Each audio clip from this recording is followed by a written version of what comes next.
gosh. Hey everybody! Good morning, good afternoon, and good evening to all the viewers here on the Fun Dever channel. You're here today with us for the Gamers ABC November podcast. My name is Lizara and I'll be your host for today. So today's episode is called The Dish on TwitchCon, where our guests will be sharing with us their experiences with TwitchCon 2017. Our featured guests today are Love the Way You Lie, aka Leland, BFG Tim the Captain, and Vulcan 210. In case you haven't gotten to know them yet, our guests will tell us a little bit about themselves, starting from Vulcan. Hello, good morning, or good evening. It's like 8 a.m. here. I'm Vulcan. I'm a variety streamer on Twitch. I do everything from Mario Mondays. We do Mario Kart, Mario Odyssey lately, things like that. To things like The Evil Within and Warframe and World of Warcraft. So all kinds of things. I've been streaming for about a year and a half. I'm a Twitch affiliate, and I'm married. I'm owned by a orange tabby cat who calls this place his home. It's snowing like crazy outside right now, and I went to TwitchCon recently, which is why I'm here. Oh, it's my turn. Hi, I'm Leland. Leland. I'm a music streamer. I've been streaming for 10 months. I'm a Malaysian. I attended TwitchCon as well, and stream music, which does exist on Twitch. The music section does exist on Twitch. So, yeah. Hi guys, live from Las Vegas, it's Tim the Captain at the bright and early morning hour of 6 a.m. And my night's almost ending, so I hope you guys are having a good time. I'm a variety streamer. I stream Tuesdays, Thursdays, and Sundays at 9 p.m. Pacific. I play a variety of games, hence the variety streamer shenanigans. Sometimes new, sometimes old. One of my favorite tricks is playing Mario 3 and not remembering it. Thanks for having me on the show, Liz. Thanks to see you guys. Thanks for being here. Vulcan and Leland. Love you guys. Thank you for telling us about yourselves. So to the viewers watching, feel free to ask questions in the chat. We might answer the questions out loud. Otherwise, the guests are also allowed to tag them directly in chat, and they will type the answer to you. Now that we've got that down, let's jump straight into it, shall we? Sure. So, My day. First question. How long have you been planning to go to TwitchCon? All right. I started planning to go to TwitchCon last April. So a good number of months before it happened, and it was sort of just an idea at first. I wasn't really set on it. It was something I kind of pitched to my chat in my channel to see if it was something they were interested in me kind of going to. And it sort of started as kind of, oh, that would be cool. And the more my wife and I talked about it, and the more my channel and I talked about it, it just became more and more of a, I would like to do this. I'd like to see if this is something we're interested in. Maybe, try and make it happen. And so we started putting plans together, and I did like a little bit of a fundraiser thing through my stream. I have a friend who lives in Vegas, not Tim, another friend, and I called and made arrangements to stay with him, and everything just sort of lined up. And so I feel like one day we were talking about it as kind of what if we went to TwitchCon? And then everything came together, and over the course of 5 or 6 months, and it happened. Nice. Yep. For me, it's a bit different. I was in the US until July, and I had to move back home. So I was like, probably not going to TwitchCon this year. I went to TwitchCon last year. So yeah. Back in like July, like early July, I decided like, you know what? Let's try this. Let's set up a donation goal for it. So I set up a donation goal of like a $500, which is barely able to afford pay for my plane tickets. But like on like the last day of my stream in the US, quite a few music streamers actually surprised me and donated enough so that I could go to, so that they funded the entire my entire TwitchCon trip. So it was really nice. It was so big that it was featured on Twitch Weekly on that week as well. So So yeah, that's why I decided to go to TwitchCon.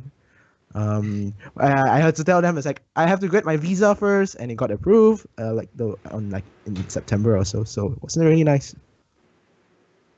My Yeah. goodness, your chat's Yep. nice to you. Wow, that's awesome. Yeah, Hey. I usually I'm a moderator for a lot of for quite a few music channels, so I guess that helped quite a bit. So They yeah. were still nice to you as a mod. yeah. Well, yeah. I've always wanted to go to TwitchCon when it first happened and first came out. I actually joined the Twitch community after Brown Man or Ray, if you guys know from Achievement or anything like that. He started his thing. I started watching him just to see what it's about. And of course, after that, I just the bug hit me. A couple months later, I actually started streaming. And I thought after about the first year of myself doing it, I said, hey, TwitchCon's coming up. I might give it a shot. I think it's in San Diego, was it? I'm not entirely certain there, but I know it was last year. Yeah, last year, wherever it was, I was really thinking hard on it. And then I'm still kicking myself a little bit for not going there. But after that year, I kind of had a fairly successful time just streaming, just kind of on and off, and on the 3 days a week that I do. And then I would say Past Tim did a great thing for me. It was probably right around April and May, as soon as it came out or whatever. But when I woke up in the morning, I saw that Past Tim had bought me the tickets there. So I decided to take that as a sign of I should probably save up because I probably can't get a refund. So it was kind of a beautiful, beautiful thing. Between two personas of myself, it wasn't a gift from people that love me. It's just myself that did it for myself. And I said, all right, I'm doing it. Here I am. Let's have some fun. And I think I did. That's interesting. So is Past Tim you? Past Tim is actually, that's a good Tim plus question. alcohol. It's it might be present Tim. Maybe it's past Tim talking about future Tim. I don't know. I don't have a headache yet, so it might be. Okay. Throwing a paradox at me. What's wrong with you? So, you knew that you were going to TwitchCon. How did you prepare yourself for it in terms of funding, the tickets, accommodation, family, and work?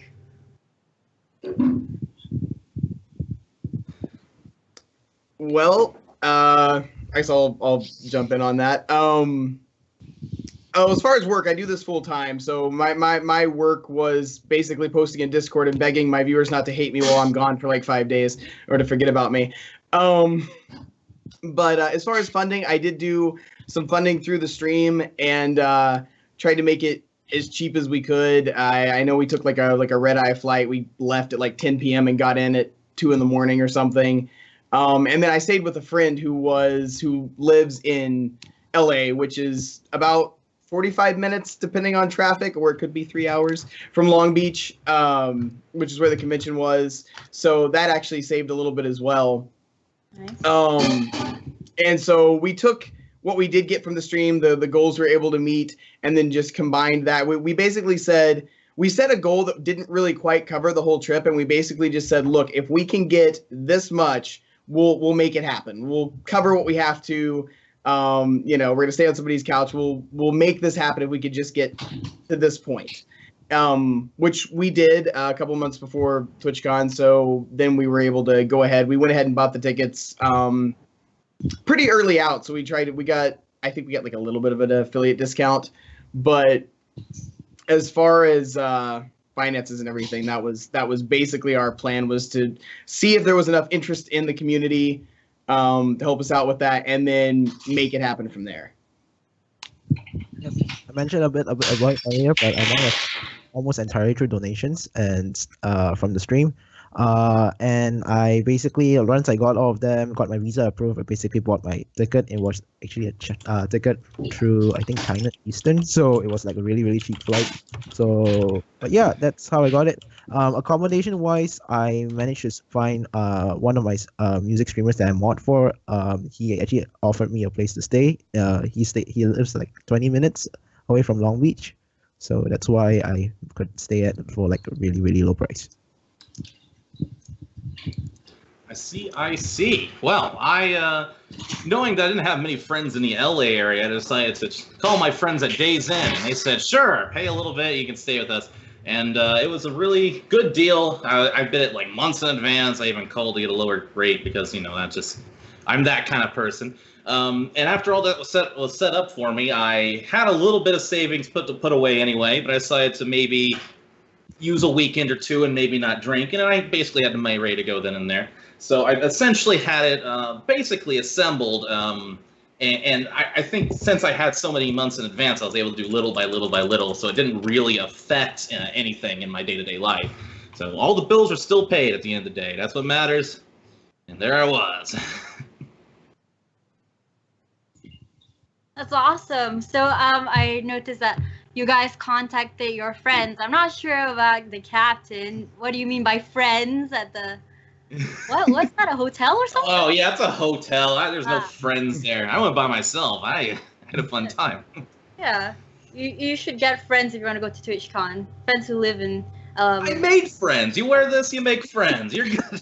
You make friends before you want to go there, so you can stay at their place. Good tip.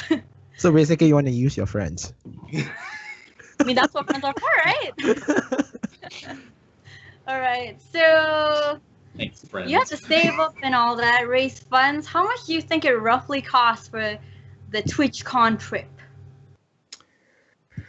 So what we raised was $600 before we chipped in anything, and that covered the plane flight, that covered TwitchCon tickets. Honestly, the most expensive part of our trip was since we did stay in LA, we generally Ubered from LA to Long Beach, which is about a 45-minute Uber ride, which is about, depending on who you get and if you're like doing a pool and with other people, that kind of thing, it's like $30 or $40, which is still, at least from the time we looked at it, was cheaper than a one-night hotel room.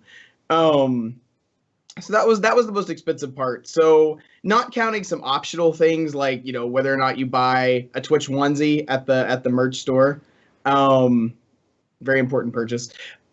Things like that. It was probably about $1,000 all told when you factor in food and Uber on top of the actual tickets and cost of getting there.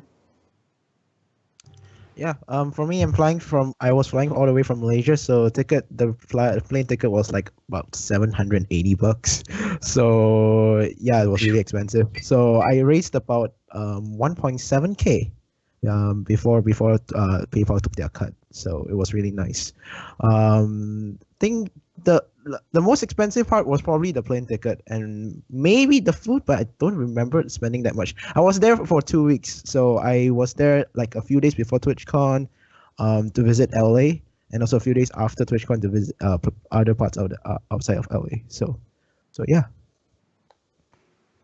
I get you. Mm-hmm. Yeah, the biggest expense for me, it's been I guess if you've been to California, the biggest expense in California is the damn taxes. And after that point, it would be probably the Ubers. I would say you get some of the peak time with the Ubers, and it really does mess with you a little bit. And you still going because you're not going to deal with that traffic in LA. There's no way you're going to be able to deal with that better than they ever could. It was one of the sad parts of going to Long Beach, was knowing that good luck getting a parking space. If you get even the smallest parking space, you're going to be spending a lot of money on it. So might as well spend a little more, get that Uber, not worry about that parking jazz, and then, get a ride home. It's a fun thing. So I would just say, Ubers, I would say probably the big thing. And of course the taxes of just anything there. So you just got to keep that in mind when you buy anything. Right. So is it safe to say around 700 USD for the whole thing? I'd say it's fair. Right around that. If you're from the area, if you're from the US, yes. If you're from the US, it's going to go up by a bit more. Probably at least 1.2K, I would say. Yeah, definitely definitely the plane ticket. So I think my plane ticket was about $100 for a round trip. Mm-hmm. So that would be the big difference. Yeah. Okay. So basically Leland took a plane, and so did you, Vulcan, and you Ubered over. What about the captain? How did you get there?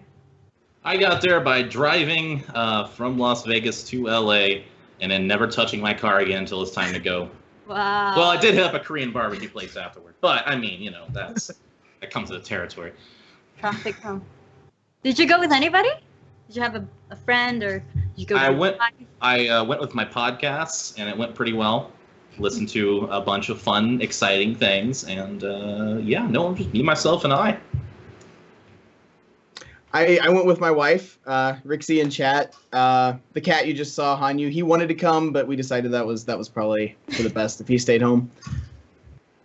I went alone, so yeah. Huh? All alone? Yeah, Did it's you fine. go- I like traveling alone. So With like the person you stayed with? yeah, because he what? Sorry.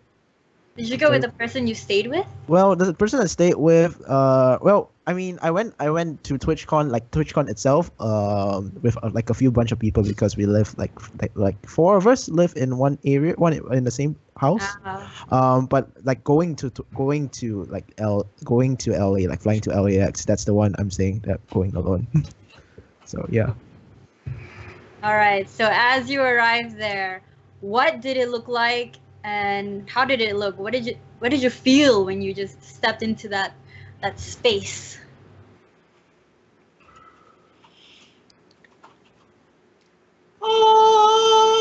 The heavenly chorus. I don't go to conventions. This is the first time I've been to anything this big. And as soon as I walked in there, it was like a little reflecting pool, some people outside playing music, other people dressed up, and I just went, "Ooh, this is cool!" And just like a little kid following a candy trail right to the front door. I loved it. It was a great first impression. It's my second year going to TwitchCon. I was in San Diego last year. First thing I was like, oh my gosh, this looks very even more purple than last year, because Twitch is purple. And I was there like on Tuesday night because some of my streamer friends wanted to meet up, and on Thursday like afternoon we all collected up badges, and like everyone was gathering around. It was like a mini gathering of every single one that you wanted to meet, which was really nice. Wow. Yeah. I got there and stepped out, and you can see a few people walking around just from the. I think maybe we didn't get out at quite the right spot. We got out in front of the fountains out front, but I think a lot of people had shifted around to stand in line at this point. And you kind of look around, and then you start to slowly start seeing more and more people in purple and the Twitch logo, and I'm like, I'm just gonna start following these people. And you walk around, and the line wasn't too bad getting badges. I think we were running just a little bit behind at this point, so it was really cool getting to talk to people. I'm seeing T-shirts of like streamers of people I know and things like that already. So that was really cool. I already talked to some people in line, and got my badge, and I was like, all right, we're about to go in. I'm excited. And you get to the door, and it didn't take long to get our badges at all. So I was like, oh, this is going to be good. And then I walk around the corner, and you just see this mile-long line, like, wrapped into the sunset. I was like, I got my badge. The hard part's done. Nope. Yeah. But just the hype was palpable. Just people ready to get in. I mean, people weren't even that upset. Like, we were making fun of the lines the whole time, but nobody was legitimately that upset. Everyone was just so stoked to be there. How many hours did it take to get your badge, actually? Oh, it took like 5 minutes to get my badge. It took like an hour and something to get in the door from there. Wow. Yeah. An hour. It's worth it, huh? Worse than what? Is it worth it? Oh, definitely. Oh, yeah. No question. What is the badges you were talking about? Is it like your name, or? I've got mine right here. Yeah, you do that. I'll get mine as well. It's Affiliate. it's got your name. It has affiliates. And then like it'll say partner if you're a partner, or if you don't have that, it'll just say your name, which is kind of awkward. I kind of wish they'd swap the fonts, because it's like, oh, you're an affiliate, and then you have to get really awkwardly close and like stick your nose in the sternum to see what the actual name is. But it came with this lanyard, and like you can get nifty little pins to put on it. You got a way better lanyard than I did. What did you get? I got a piece of string. I'll show you guys. What? You ran out of it? Oh yeah, they also gave you a fanny pack. So if you are a fanny pack person, oh my gosh. Yep, Dirty I've got liar. that here too Yeah. somewhere actually. See, like, you got the thing that says Twitch. This See, thing that looks doesn't like it came look from a too kid's bad. backpack. I'm The surprised. fanny what it pack. You was. get a free bag, a free fanny pack. Is that You yours? guys got a free fanny pack? Yeah, Yep, fanny there's pack. I got a free fanny pack. Wait, They were handing them out You at did the it? Yeah, give front me a sec. counter. Here you go. Can you see Oh, it? you Yeah, It is. and it came with like a tumbler, like a drinking cup that had a Twitch logo and like a little TwitchCon purple Sharpie.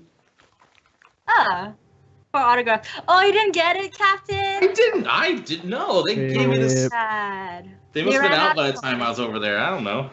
I didn't try to show up immediately. Yeah, I've never seen so many people wearing fanny packs all in one location. I just thought I people just- just brought it with them. This looks normal. Fanny Yeah. packs are in this year. It's actually the best way to actually collect all your business cards and give out business cards because you could actually Yes. just okay, that's your business card. You can just put it in the fanny pack without. Oh, the working. business cards. Ugh. Yeah, I didn't I make tell business ya. cards until one of my streamers actually made it for me. I was like, okay, That's pretty Wow. cool. yeah. Yep. Lucky. I mean, there's people that do it wrong with the business cards too. There are people just handing Oh, out yeah. like Yeah. it's, you got like a free drink if you print it at the bar kind of thing. They're handing out like that. No one wants that. Like, talk to me a little bit. Let's at least say a few words before we, do this. Now follow me or else kind of vibe. Some guy in an armband. He's like, listen, are you gonna wear this armband for me? I'm like, maybe, because I was just so forward. And then we just started talking a little bit, and he was a nice guy. I'm like, all right, fine, I'll wear your armband. I don't know where the Yeah, hell there's that's at, definitely but- there's definitely an art to doing that. I took business cards get as well, pushy. but I definitely waited for the opportune moment. If someone asks for your business card, things like that. But there were definitely people like going up to the merch store lines and things like that, and just like throwing them out like confetti, or like people would line them up on the windowsill by the bathroom, like in front of the mirror, and just that kind of thing. And there's Yeah. definitely there's a respectful and I guess professional to an extent way to hand out business cards, and or you could just reverse pickpocket people, right, who you're sitting next to, and just put them in their pockets and they don't even know. And they'll be like, wait, where did all these business Who's this cards come guy? from? I guess I'll follow him. Here's my business card right here. It's great. Oh, hold on. There we go. Wait. They saw that. You That's take a great picture with me. advertisement, though. It's a great cake. Good I'm really job, glad it exists. Captain. Good job. Did I'm you gonna make wear that this a yourself, lot. by the way? I made someone else make it for me, so yes. That's what the streamers do, huh? That's right. Nice. Yeah. Find the right people for it. Mhm. So does Fully everyone almost get crying. badges? Yes, everyone gets a badge. Everyone everyone who gets- enters that location. It just changes what they put on it. Right. Okay. I believe in order to register and buy tickets, you actually have to have a Twitch account, I believe, because that's what they put on the badge. So all right. Yeah, it's like some sort of They chip in there. pre-printed it, basically. Yeah. Wow, that's a lot to print. Pretty smart. So, all right, activities. Did you participate in any activities at the con? Mm-hmm. I certainly did. Did you, Vulcan? Oh, I did. I have activities all the time. Oh, there we go. Sorry, the void was leaking through. Have to hold it back. But it was activities pretty much nonstop. There was always something to do. Whether you were at like the expo booths where you could talk to devs or things like that, or panels. If you weren't, there were lots of panels about information about whether to get started streaming, or some of it was just comedy stuff. Like people would play board games and do improv. There were there was a whole section dedicated to creative. So like people making T-shirts, stuff you could buy. A huge section of that. It was about half the expo hall, really. Yeah. there it was were some meet and talented people, greets. too. There was always something to do. And the really cool thing about it, I guess this also kind of falls into the advice section. Never mind my sorcery. But is like there wasn't a moment to be wasted. Even if you weren't in a panel, you weren't talking to people on the floor, you could go get a beer or a drink or some food and sit at a table, and somebody would start talking to you. Somebody next to you in line would start talking to you. Like meeting people was a non-issue. There was always, you could always be interacting with somebody or doing something, even if you were standing in line or just getting a snack. There was constantly something going on. Yeah, that's an awesome thing because, you know, so I get anxiety sometimes and I speak a lot and start using some wide gesticulations and stuff like that. You guys know all about it. And, you know, just being able to have that, like, familiarity and knowing that, hey, we're all here for kind of a Twitch reasons. We already have that in of, hey, what's up? How you doing? Not, hey, do you come here often? It's Twitch. It's once a year. But you get the idea. It's Twitch. You know, that's what we're here for, having fun. And, yes, all the fun stuff they had there. I talked to a lot of devs myself, and it was really... I think they like the idea of having someone look a little odd playing their game and just kind of getting, you know, attracting people there. And, and it was some really nice people. And it was just really cool to kind of see what they're kind of making, developing.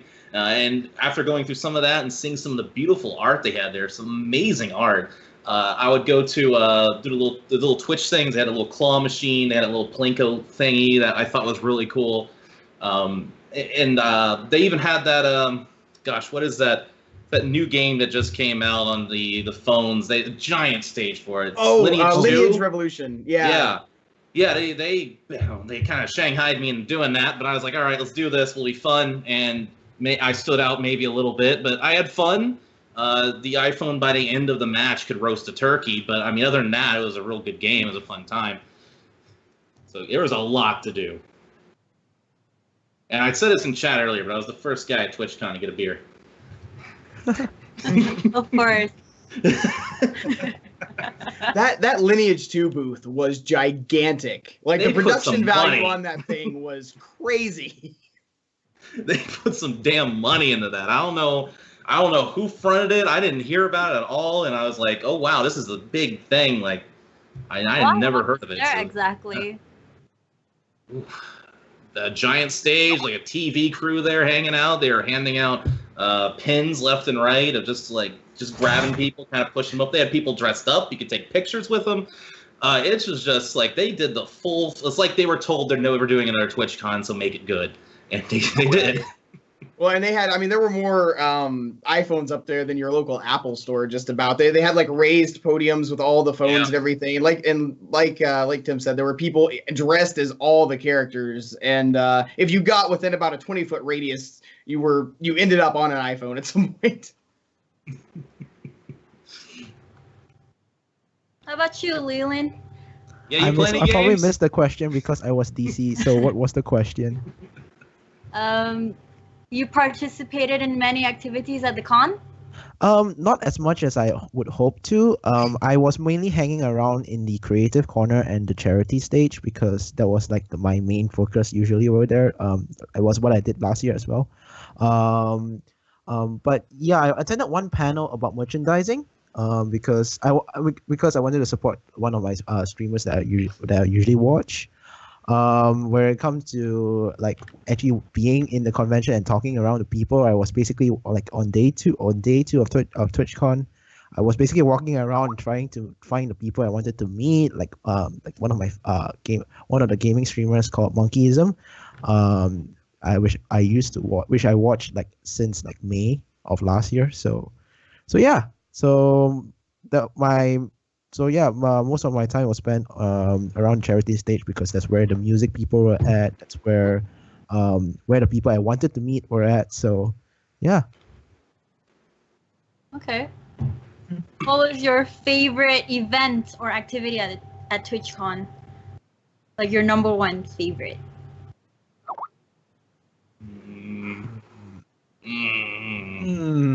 Oh boy, that's a hard one.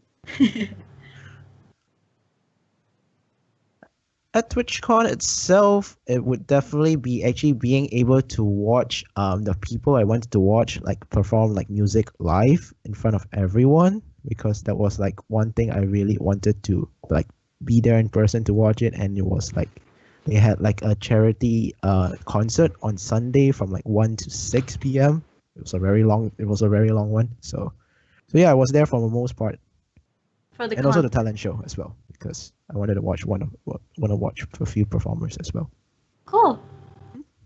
I don't want to cop out and say the beer tent, but I did. That was one of my favorite activities. Let's not lie. But one of my other favorite activities was actually seeing the Jackbox people come together. And if the internet was better there, I would have been into more of the games they had. But it was really cool to see how they didn't work out with different kind of streamers and stuff that kind of knew people every day, kind of every hour they would come in, make like a group of people, and they would do their thing on Jackbox. I just had fun sitting and watching that for a while, and that was a fun time.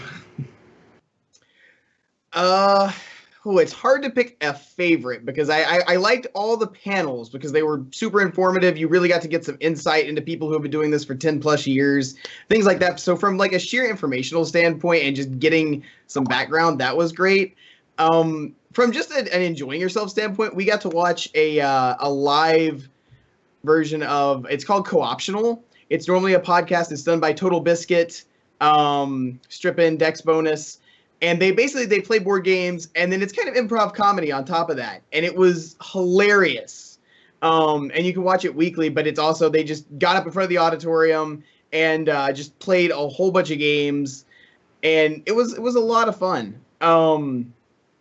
That's my real answer. My sort of cop-out answer, honestly, as far as what I enjoyed the most, is honestly how incredibly nice and just conversational everyone was, because you get these huge streamers and everything, and meeting people, that kind of thing, going into it, I wasn't really sure what to expect, and it's inherently kind of awkward. I mean, particularly if you've just like lurked at somebody's chat, that kind of thing. And it never felt that way at all. Everyone was super happy to see you. Everyone was more than happy, as long as they weren't like in a hurry, to take 15 minutes to sit and talk with you, to do whatever, which is really cool. And I think it really proves something I've sort of said repeatedly, is that if you're a content creator particularly on Twitch, YouTube as well, particularly on Twitch with the live chat, even if you're really just there for the games because you enjoy, you have a passion for video games or creativity or whatever the base of your channel is, on some level, you really have to like people. On some level, you have to enjoy people. And it really was highlighted here completely more than I expected to. I don't think, after I got through those doors, I don't think I ever honestly felt awkward around anybody, because everyone was super happy to just walk over, strike up a conversation. And I mean, you're already there for this passion that you all share the moment you walk through the door, regardless of your channel. You've already got an icebreaker the moment you get there. And so, everyone was just walking around going, hey, first TwitchCon, or what do you stream, or, where are you from? Things like that. And it was super cool to get to interact with all of these people on that level. Awesome. TwitchCon is an amazing place to network, especially for streamers. Hopefully we have something as big as TwitchCon in Malaysia one day. Hopefully. FunCon. It's happening. FunCon. There you go. FunDeverCon, yeah. FunDeverCon. We can just do. So you got to meet lots of people, but who did you really want to meet at TwitchCon? Oh God, this is a difficult question. I wanted to meet Ellaheim, and I missed the opportunity to do so because someone had a hangover. I did accidentally meet Man vs. Game. Oh. I didn't know who that was. I was at the after party, and myself and Captain Staples were there, and we just kind of how long does it take to get a drink here, man? And, I was just talking to him, having a fun time. And then he walks away, and he's like, you know what that was? No. Man, you don't know that? I'm like, sorry. So that was probably the second most embarrassing thing I probably did there, so it's all good. I wonder what first is then. Yeah, well, you're wondering. I also got to meet Man vs. Game. That was actually somebody who I wanted. I knew who it was. That was somebody I wanted to meet. Like, I actually went to the meet and greet. So that was a big one for me, just because he's been on the platform for a very long time, which is really cool. I got to meet a streamer that I watched called Witwix, and yes, and then a personal one for me, somewhat smaller. By somewhat smaller, I mean like 400 viewers, 500 viewers. Someone named Silent Sentry, and this was about a year ago. This was when Dead by Daylight first came out. This was like the day it came out for anybody who's played that. And he did a 24-hour stream of Dead by Daylight got like 600 people watching, something like that. And at the very end of that, scrolled down the list and found some nobody streamer with 2 viewers who was just having a good time, didn't really know what he was doing, and dropped all those people in his channel. And that was me. And so a lot of my, like, I still have community members who watch on a daily basis who came from that raid. And so it was kind of surreal. I got to meet him, shake his hand, talk to him about that, exchange business cards. It was really cool. Sorry. Go ahead. One last thing, and this goes along with because some of those were official meet and greets. Like you stand in line, you're going to talk to this person. That's how it works. One of mine that did not come from a meet and greet is I was at the Madrina's booth. It's cold brew coffee, trying some samples and that kind of thing. And there's this big crowd of people like gathered around, and so I get my sample. I'm trying to back out of this, and I back into somebody, and I turn around, and it was Tally. If anybody is watching him, he's a huge World of Warcraft streamer. He's actually who Lyric modded for, I believe, before Lyric began streaming. Anyway, and he was just standing there, and I just like completely crashed into him. So that was awkward but kind of cool. That's nice. My main focus was to like see who I've already wanted to see last year and want to meet again, and also meet up new people. So mostly music streamers. I also wanted to meet like fellow music and gaming streamer, like probably one of the first music streamers here on Twitch, called Shana Nina. She used to play a ton of League of Legends. So managed to meet her. She was hosting the indie stage. Talked to her for like 5 minutes or so, which is all I needed basically. Just a picture and a short conversation. So that was really nice right there. So sweet. Yep. All right. Aside from meeting all these special people, as streamers, obviously you're trying to grow your networks. Did you go with a mindset to market yourself? And if so, was there anything special that you did? Guys, I don't need to answer this. Well, for me, I was still going on a mindset of being like just like a small streamer who like I'm still having the mindset of being like a moderator and a supporter of other streams. So I was like, I'm not gonna make any business cards. So at the end of the day, when I told people I'm not making business cards, someone actually made business cards for me, and said that I'm a violinist, and also will mod for hugs. So literally that was like probably when people looked at it and people started laughing at it, which is something really cool and also funny for me as well. So yeah, that was one of the ways to market myself, I guess. Even though I actually didn't actively do that, because I was like, I just wanted to meet people. That's all I wanted to do. I didn't really feel like needing to market myself. So yeah. You still handed out those business cards though, right? Yes, I did. There's still a ton left. But I've also changed my name after a few days ago, so it's useless right now. Yeah, it's an antique. You can sell it.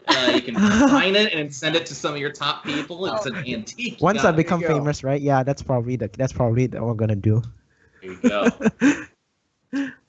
I kind of went with a plan. I also took business cards, and I made those intentionally. Someone from chat, actually, I hadn't even thought about it, actually DM'd me and said, hey, you should make business cards. Like just from like a business standpoint and things I've gone to, it's probably a good idea. So I did that. Someone who was much better with graphical design stuff than I am, was kind enough to drop a design for me. And then I just went down to Home Depot or Staples and had those printed. But my mantra kind of going in was that I wanted to make friends, but like before networking, kind of, just because you don't want to, you go in, maybe you hand out a bunch of business cards, but if you haven't made a connection with that person, then they're going to look at this 2 weeks down the line, kind of scratch their head and be like, who is this guy? Right. Preach it.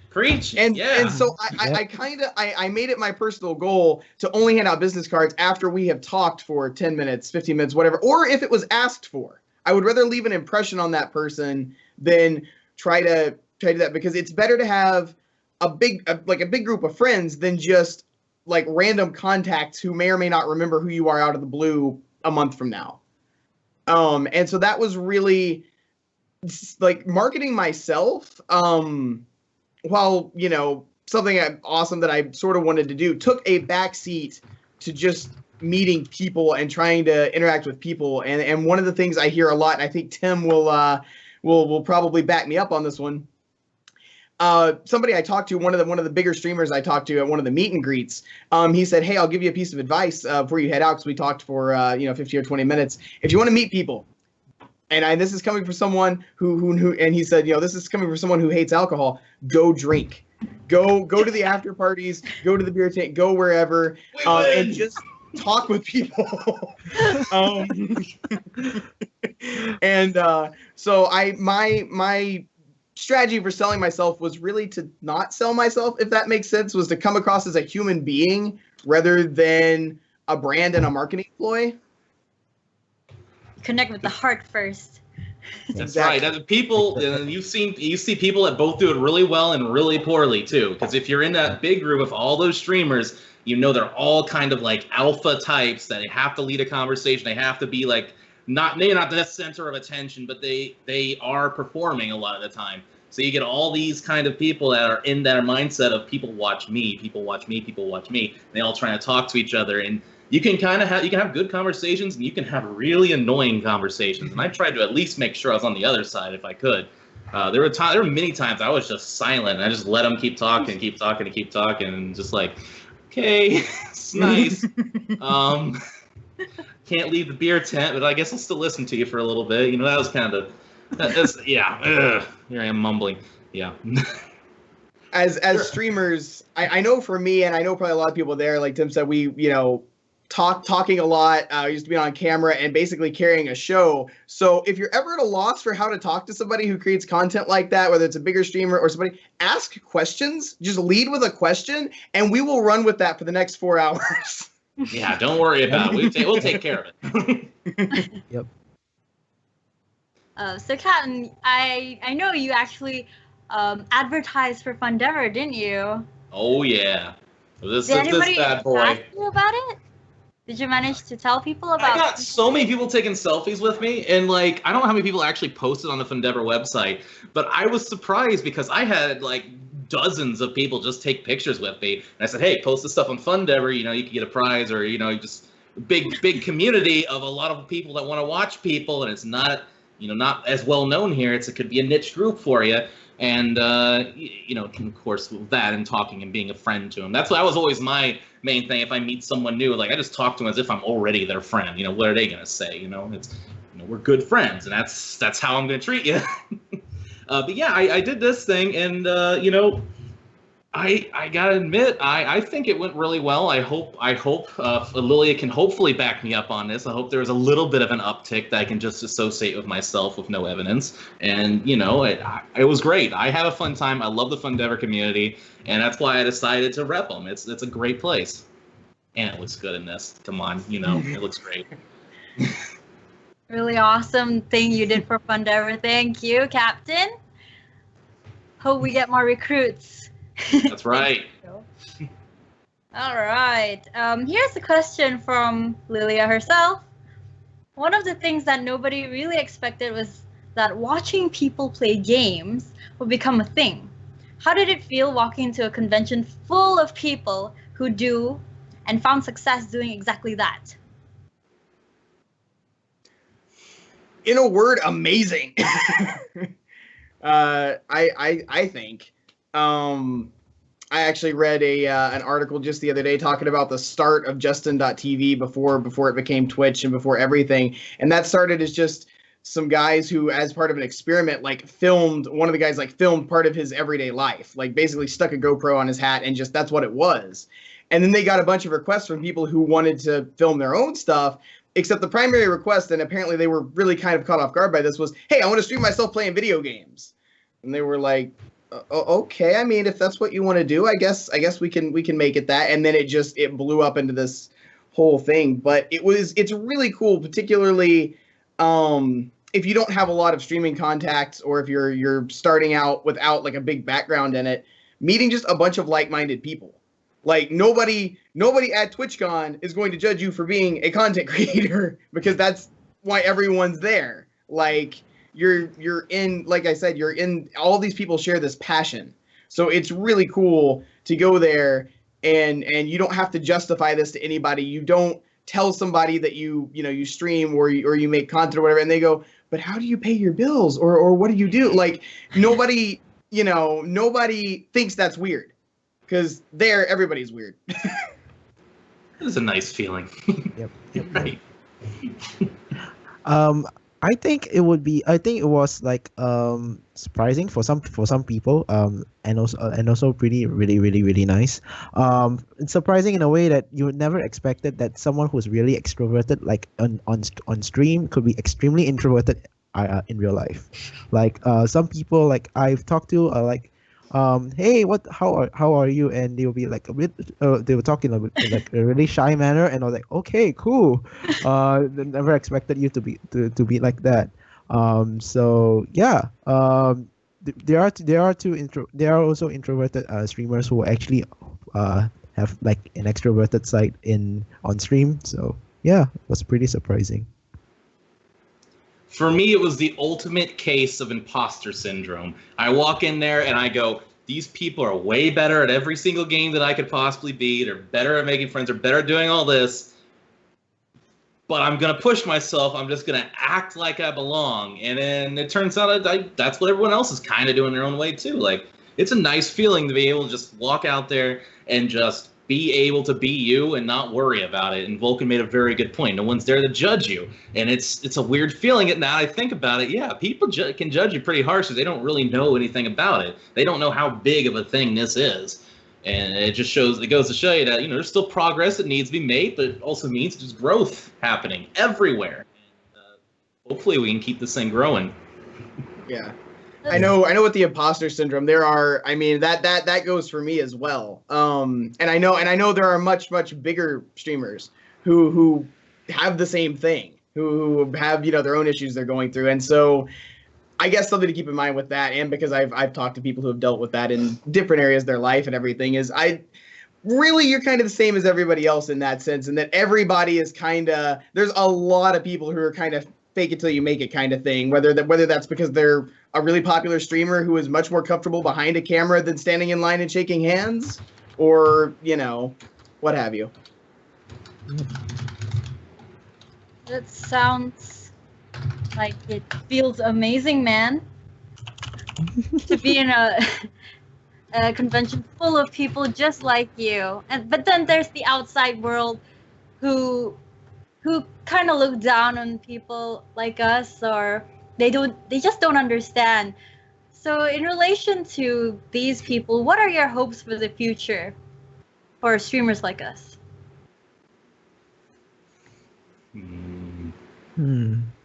Hope more people could understand us, that for at least Twitch itself, or for gamers and musicians on Twitch, or people who are streaming on Twitch, basically, it can be a job if it turns out well.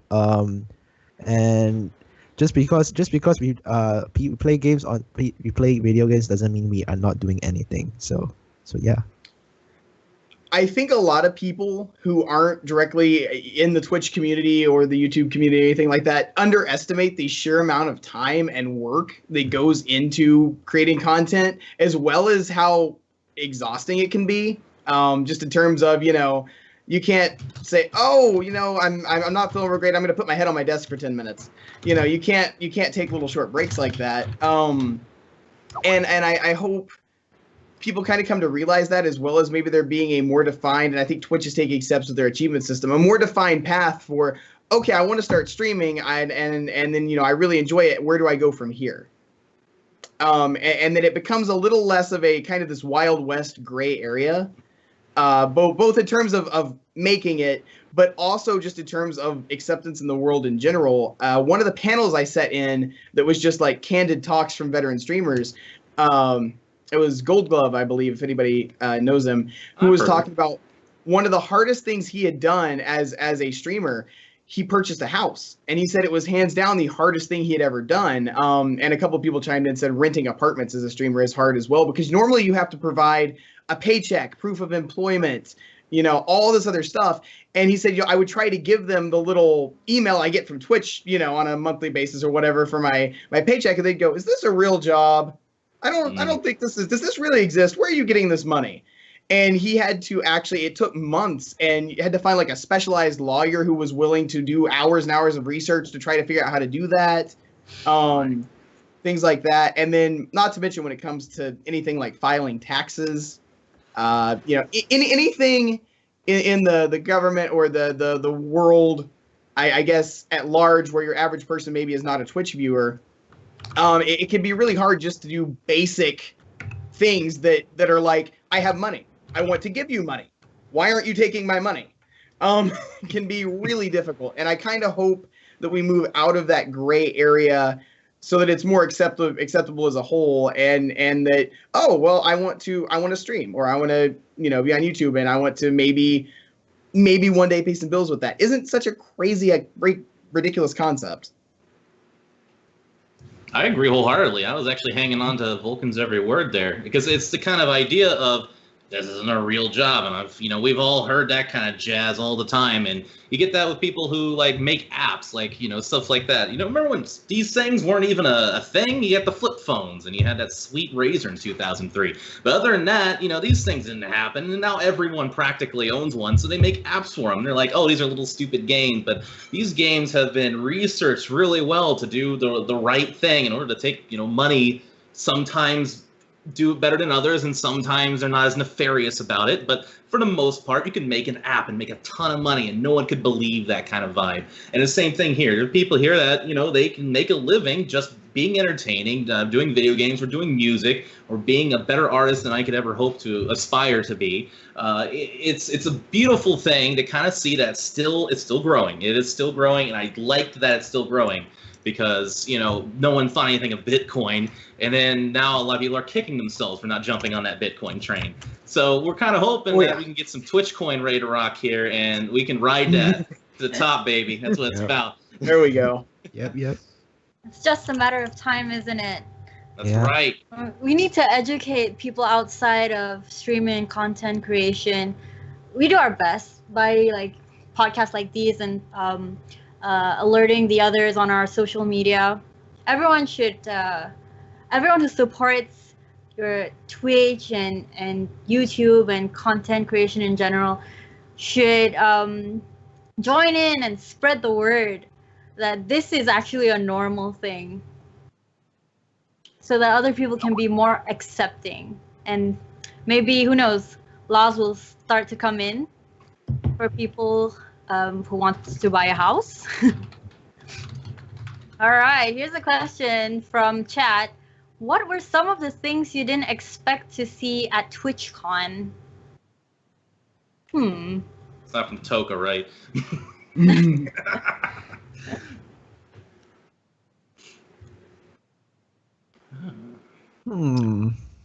Tough one, right? Yeah. I didn't really expect, and this isn't a bad thing by any means, this is a great thing. I was really impressed just how well represented the creative community side of Twitch was. Because I was, you know, you go to TwitchCon, you're expecting some video games, you're expecting like, you know, hardware, people who make keyboards and headphones and stuff like that. That makes sense. And I didn't realize how like half of the expo hall, like I said, was devoted to people who did all kind. I'm not even remotely artistic. Like I can maybe write my name in cursive, and that's about as far as I get. But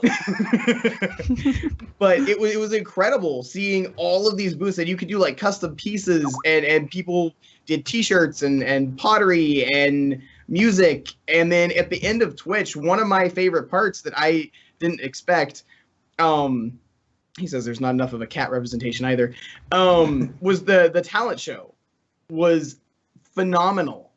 And I thought it was really cool to see Twitch embracing that, and just how much there was on display there, because I didn't even realize how huge that part of Twitch had gotten until I got there, and I was like, wow, this is really neat.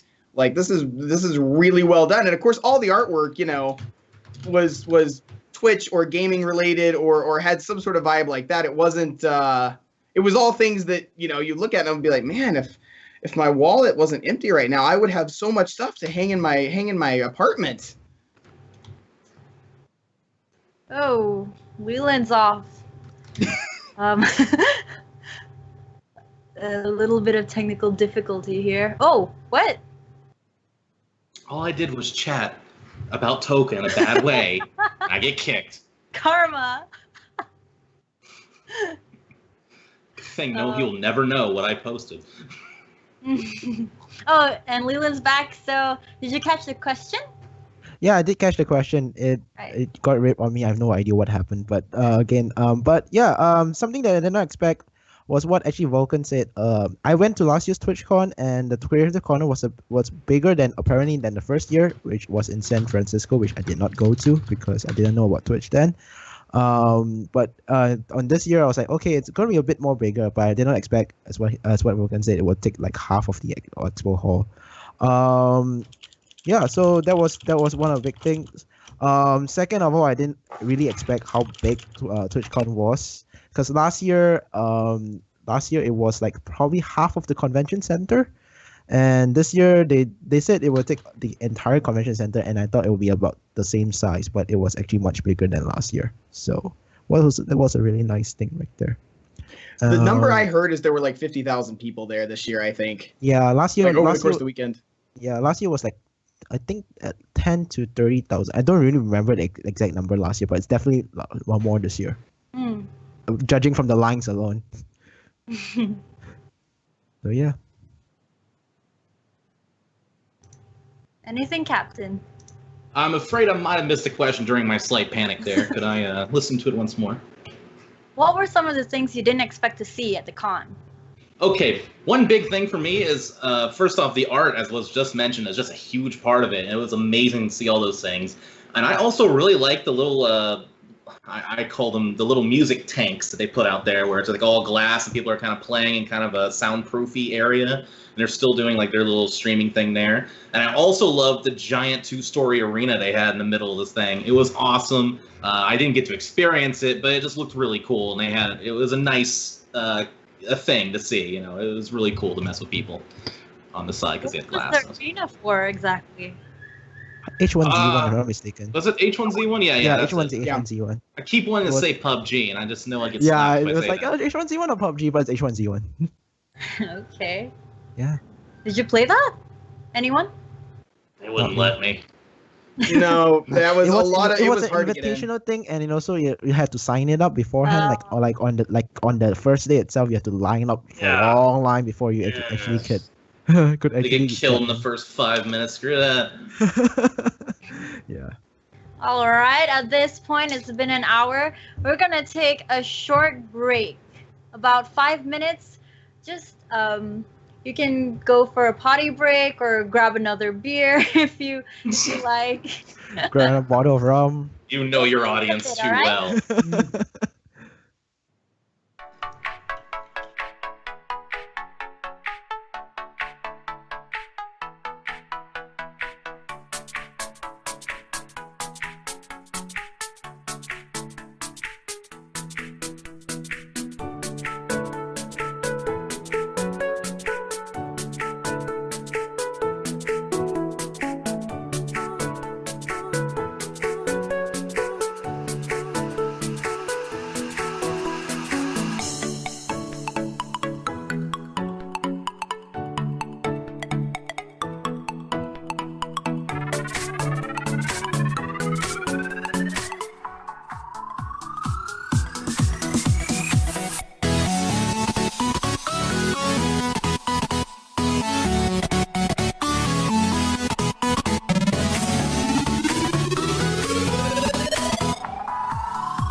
Hi guys, we are back.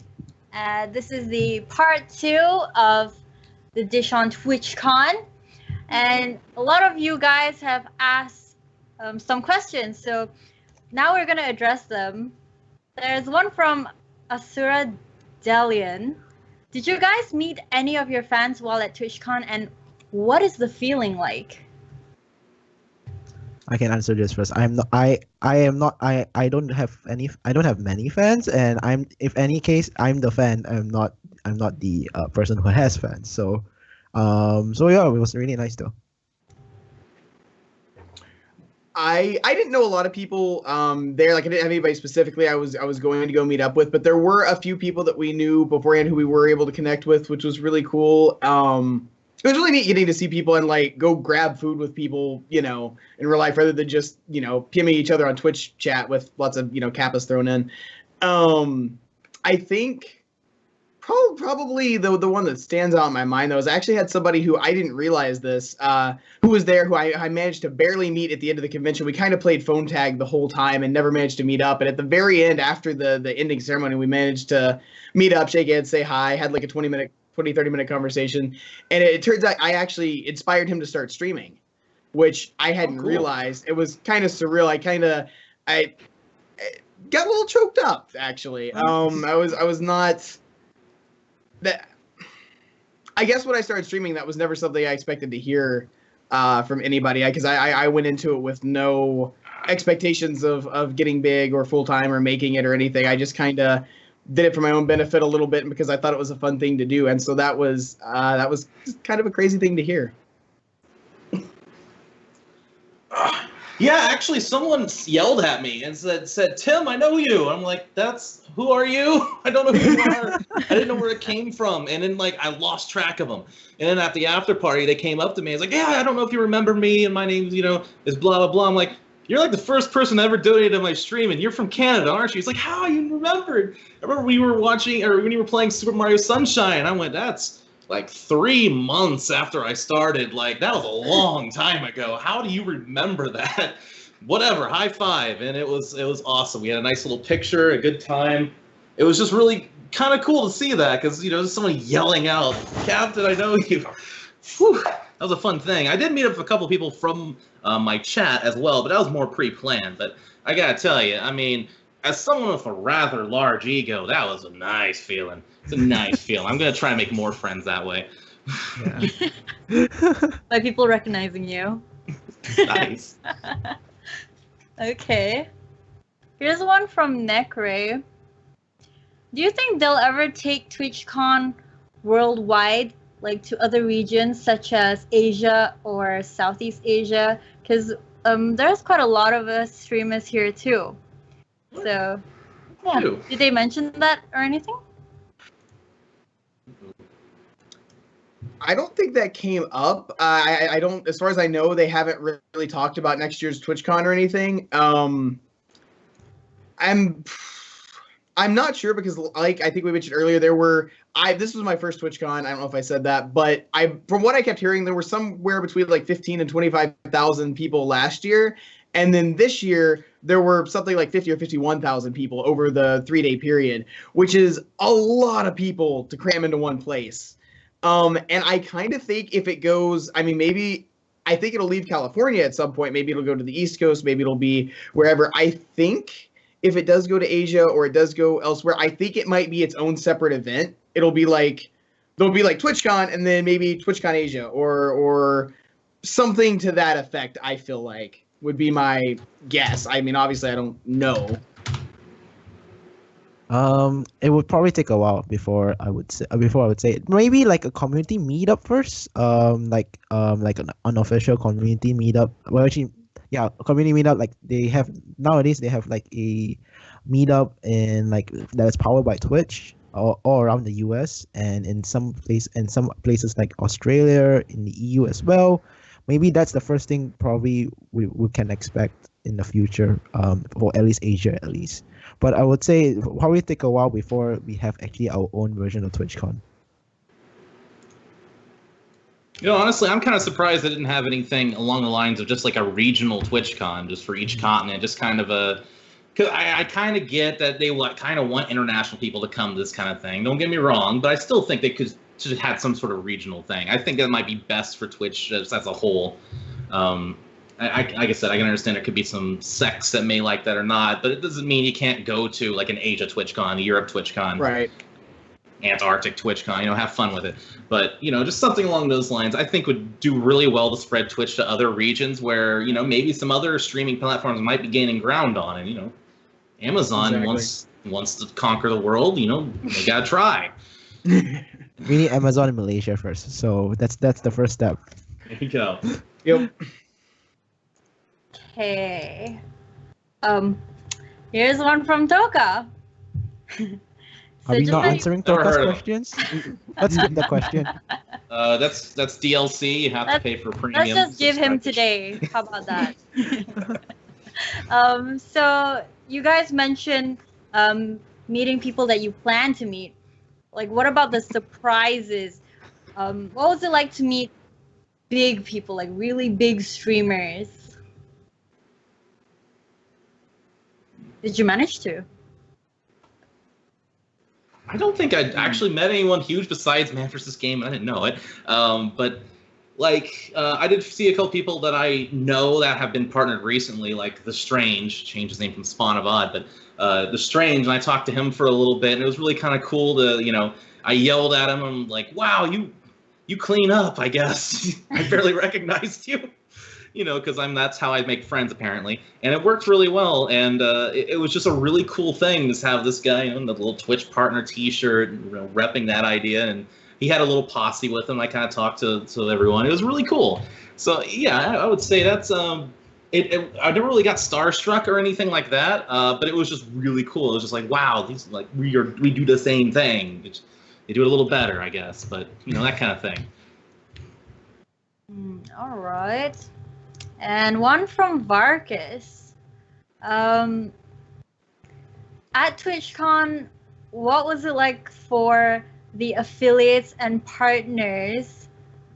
Are there any differences between them? I mean, the first noticeable differences, other than a badge, is the line. Apparently, affiliates and partners get a special line and in the middle instead of on the side. So it's faster. It's a faster line, but on day one we had so many people and it was so kind of jumbled up, so that we did not know which line to go to. So that was probably the first. As an affiliate or partner, you got like a special line. Second, as an affiliate, you actually got a affiliate patch. I'm not sure. I didn't use it much, but I think it's in my bag right there. But yeah, you got one of that. So, and I think that's basically what I remembered from the TwitchCon. Maybe Tim or Vulcan can say more about that. I know one of the obvious things to me immediately is partners got a jersey with like their name and then 17 on the back. So you for the most part, you could tell a partner just immediately. There was a partner lounge that only partners could go to hang out. I know there were several after events and parties and things that were primarily partner only.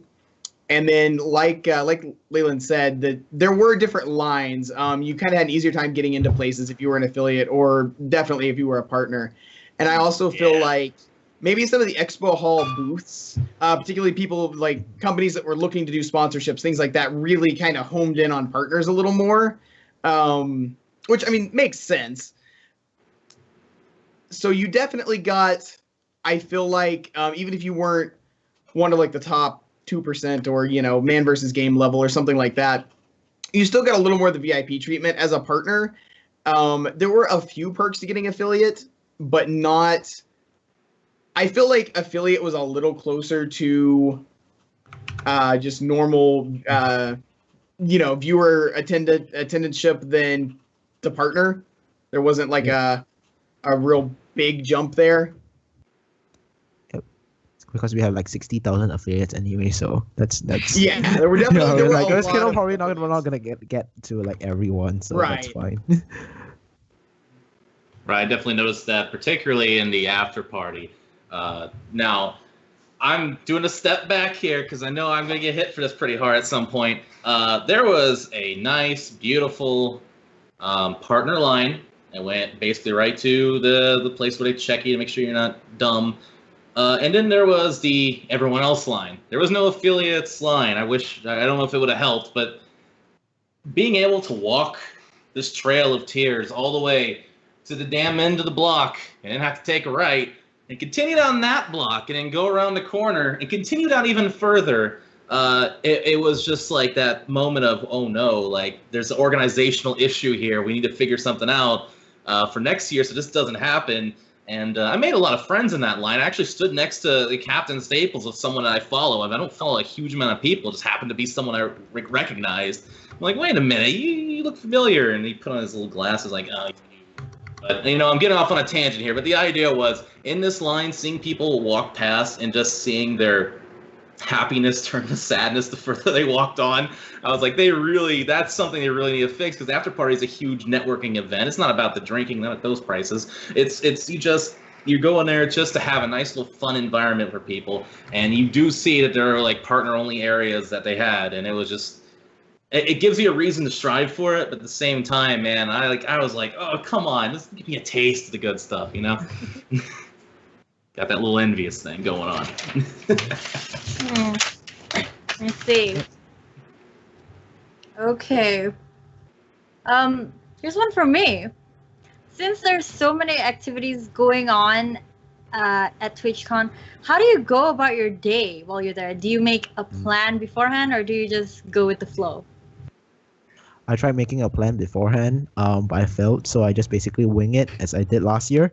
I decided this year, from last year I attended a few panels. This year I decided to skip all of the panels except for one, because I know that it's all saved in the VODs for TwitchCon. So yeah, I basically went around the expo hall on day 2. Day 1 I was trying to meet up with as many people as I could. Basically hanging around in the creative corner and the charity stage to meet up with people. Day 2, walking around the expo hall, looking around, see if I could find people, looking at some games, and that kind of stuff. And day 3, back to the charity stage, because that's where I was spending most of my time there as well. So yeah, that was how I did. I took the schedule beforehand and did this nice little planned out spreadsheet with all the panels and events I wanted to go to, Wow. And that kind of thing. And I had everything all planned out, and then I got there and everything went out the window. Yeah, there we go. I did go to a lot of panels and things like that, but I think, and this kind of falls into one of the biggest things I learned from being there, is you really need to be flexible when you go, not just because of like, oh, this panel is filled up because there's so many people, it's standing room only, so we can't let you in. But also just, if you're having a good time, you meet somebody on the expo floor, you're talking to somebody, you're making connections, and then, oh no, this panel I wanted to go to is happening right now. Maybe you don't want to leave what you're doing right now, whether it's a meet and greet line, maybe it's like I said, maybe you're connecting with somebody and just having fun. All of the panels, for the most part, are actually available online afterwards. They're streamed, and so you can go watch the VOD. And I really learned I tried to make a plan, and then I just sort of, as things came up that were interesting, like, for example, I didn't intend to go to the H1Z1 tournament thing, just because I've played H1Z1, but I'm not like a huge fan. And it ended up being a really big event, and I kind of just got swept into the auditorium with a bunch of other people, and it was a really fun time, and I missed a couple of panels, but I didn't regret it at all, and that was not even close to being on my schedule. So I would say definitely look for things that you want to do, and particularly if there's something that's like, oh, I can't miss this. This is like part of the reason I'm going to TwitchCon. I've got to meet this person, or I've got to attend this event. But otherwise, I just kind of made a light framework, and then I just tried to be flexible about it based on kind of let the day guide you, rather than you trying to like force everything into this preconceived rigid format of how you're going to do things. Yeah, cool. That's kind of how I went by it. I just kind of flew by the seat of my pants, zigzagged through everything. Just wanted to see everything at first. I did have the app that kind of tells you everything that was going to happen when it worked, and I happened to remember a few panels that I went to and had a good time. And I just really had a lot of fun just kind of watching like the Jackbox people, or just kind of watching some of these little smaller areas kind of go through their games, even if it's just something like Total War or something like that. It was just kind of cool to see these games just being played and these guys just having a fun time, and it drew me in. It was fun stuff. So yeah, my my schedule would not have existed. It would just been me just going everywhere. Mhm. Okay. So what's next? We have a question from Rixie. Now that you've been once or twice, how would you prepare differently for next time? Is there anything you wish you'd done differently this year? I wish I got up a bit earlier. Every time, like every single day, I got up a bit like at around 10-ish, like got up around 10-ish and got ready to go to the con by like noon. I wish I would got up at like probably 8-ish and get to the convention a bit earlier so that I could do more stuff over there. I agree. That definitely goes into mine as well. Because I got there early, but after experiencing the lines and everything, early was not early enough.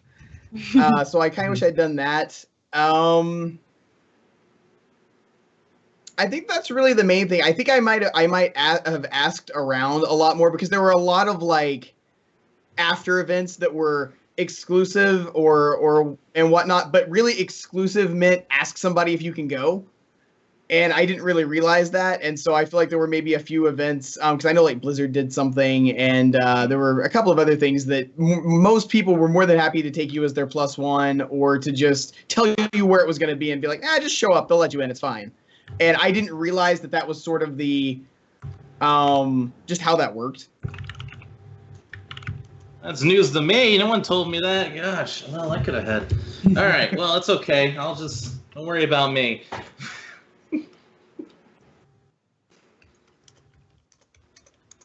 Things I learned.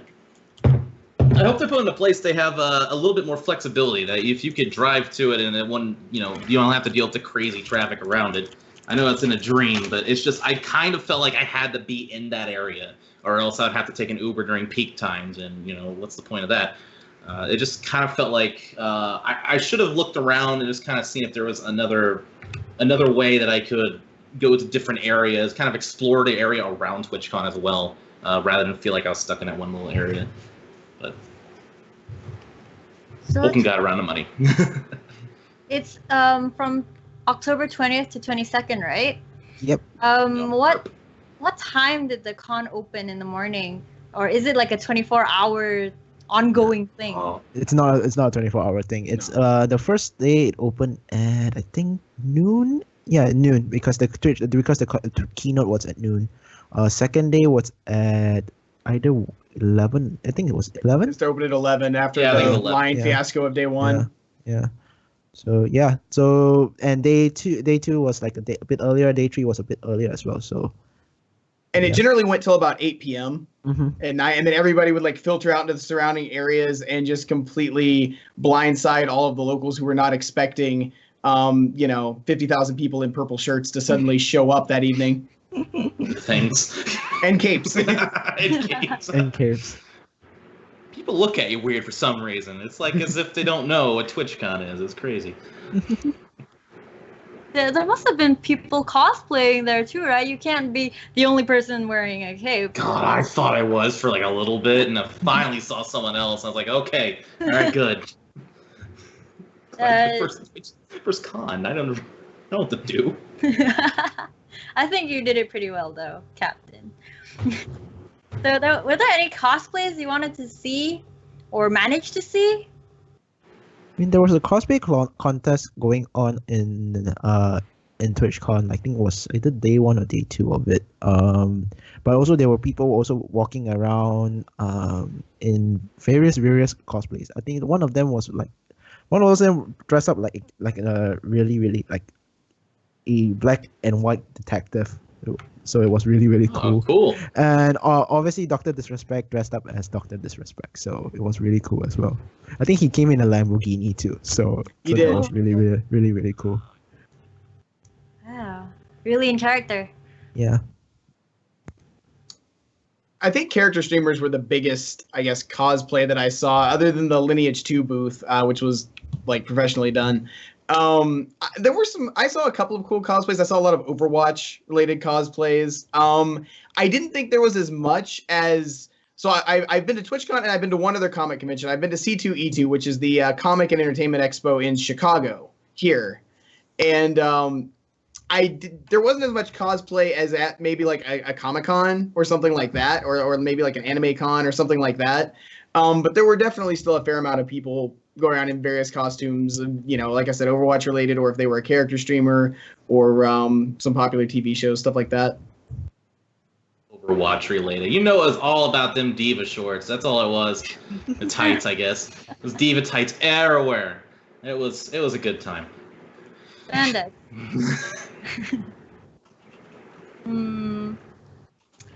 So, did you manage to get any good swag from TwitchCon? I decided to again skip the Twitch pop-up store and just ordered some of the stuff that was already available on Amazon and shipped it to my friend's place. So I just got like Smart, 2 t-shirts. man. Because I was like, I am not going to line up in the line. I really wanted the Twitch onesie, but at the same time I was like, it's the line so long. So I nah. did get a Twitch onesie. That's great. Oh, you did. That was Why aren't my you wearing it prize now? takeaway. I thought about it. I can, if people want to see, I can go. I'm not gonna like put it on, but I can go get it. I think Yeah, people you want to gotta get go it. They full want blorp. want Gotta you go to full. get it. You gotta. Okay. All right. Put it on your we cat. want to see it. Hmm. Put on your cat. We'll forgive you. Yeah. Did you get anything, Captain? Well, apparently I can't even get the damn fanny pack. The Lineage 2 guys basically gave me probably 200 buttons that I didn't need. They were giving them out like it was. I didn't really get much in terms of swag. It was kind of you kind of get your koozies, you kind of get things like that. But there wasn't anything that was like that screamed to me of, oh my god, this is so awesome, you know, that kind of thing.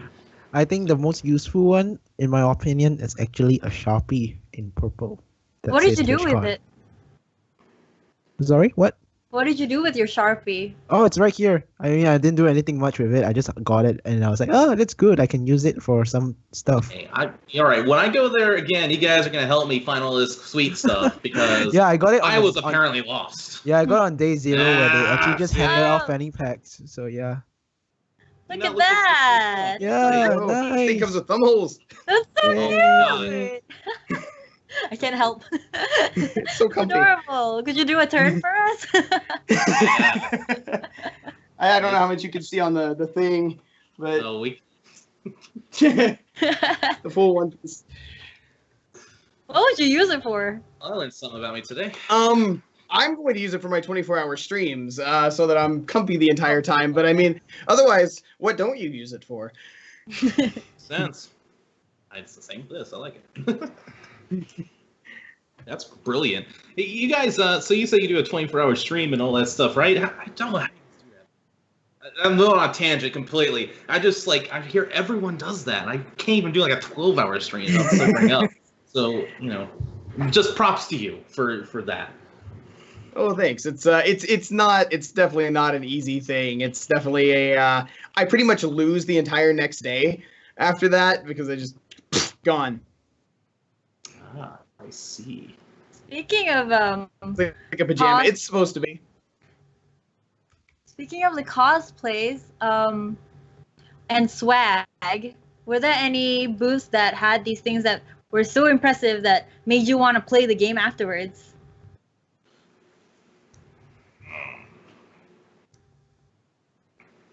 I mean, I was already going to play it, but the Fractured Butthole from the South Park Studios, they had a really kind of cool little, looked like it was the basement of one of the kids' plays that they were playing at. I thought that was really cool. And I was actually thinking that you could just play there for a little bit. So I was like waiting to see if there's like a list or something. And I was like, oh, okay, I guess that's not how they do things. Got it. I'm going to play it anyway, but it was just really cool to see. I think the Jackbox Party Pack 4 was like really nice as well. Yeah. I was there for a bit looking around at stuff, and I was like, oh cool, there's now the 4th incarnation of Jackbox Party Pack. I was like, oh, let's watch this for a while, and that was really funny. So yeah.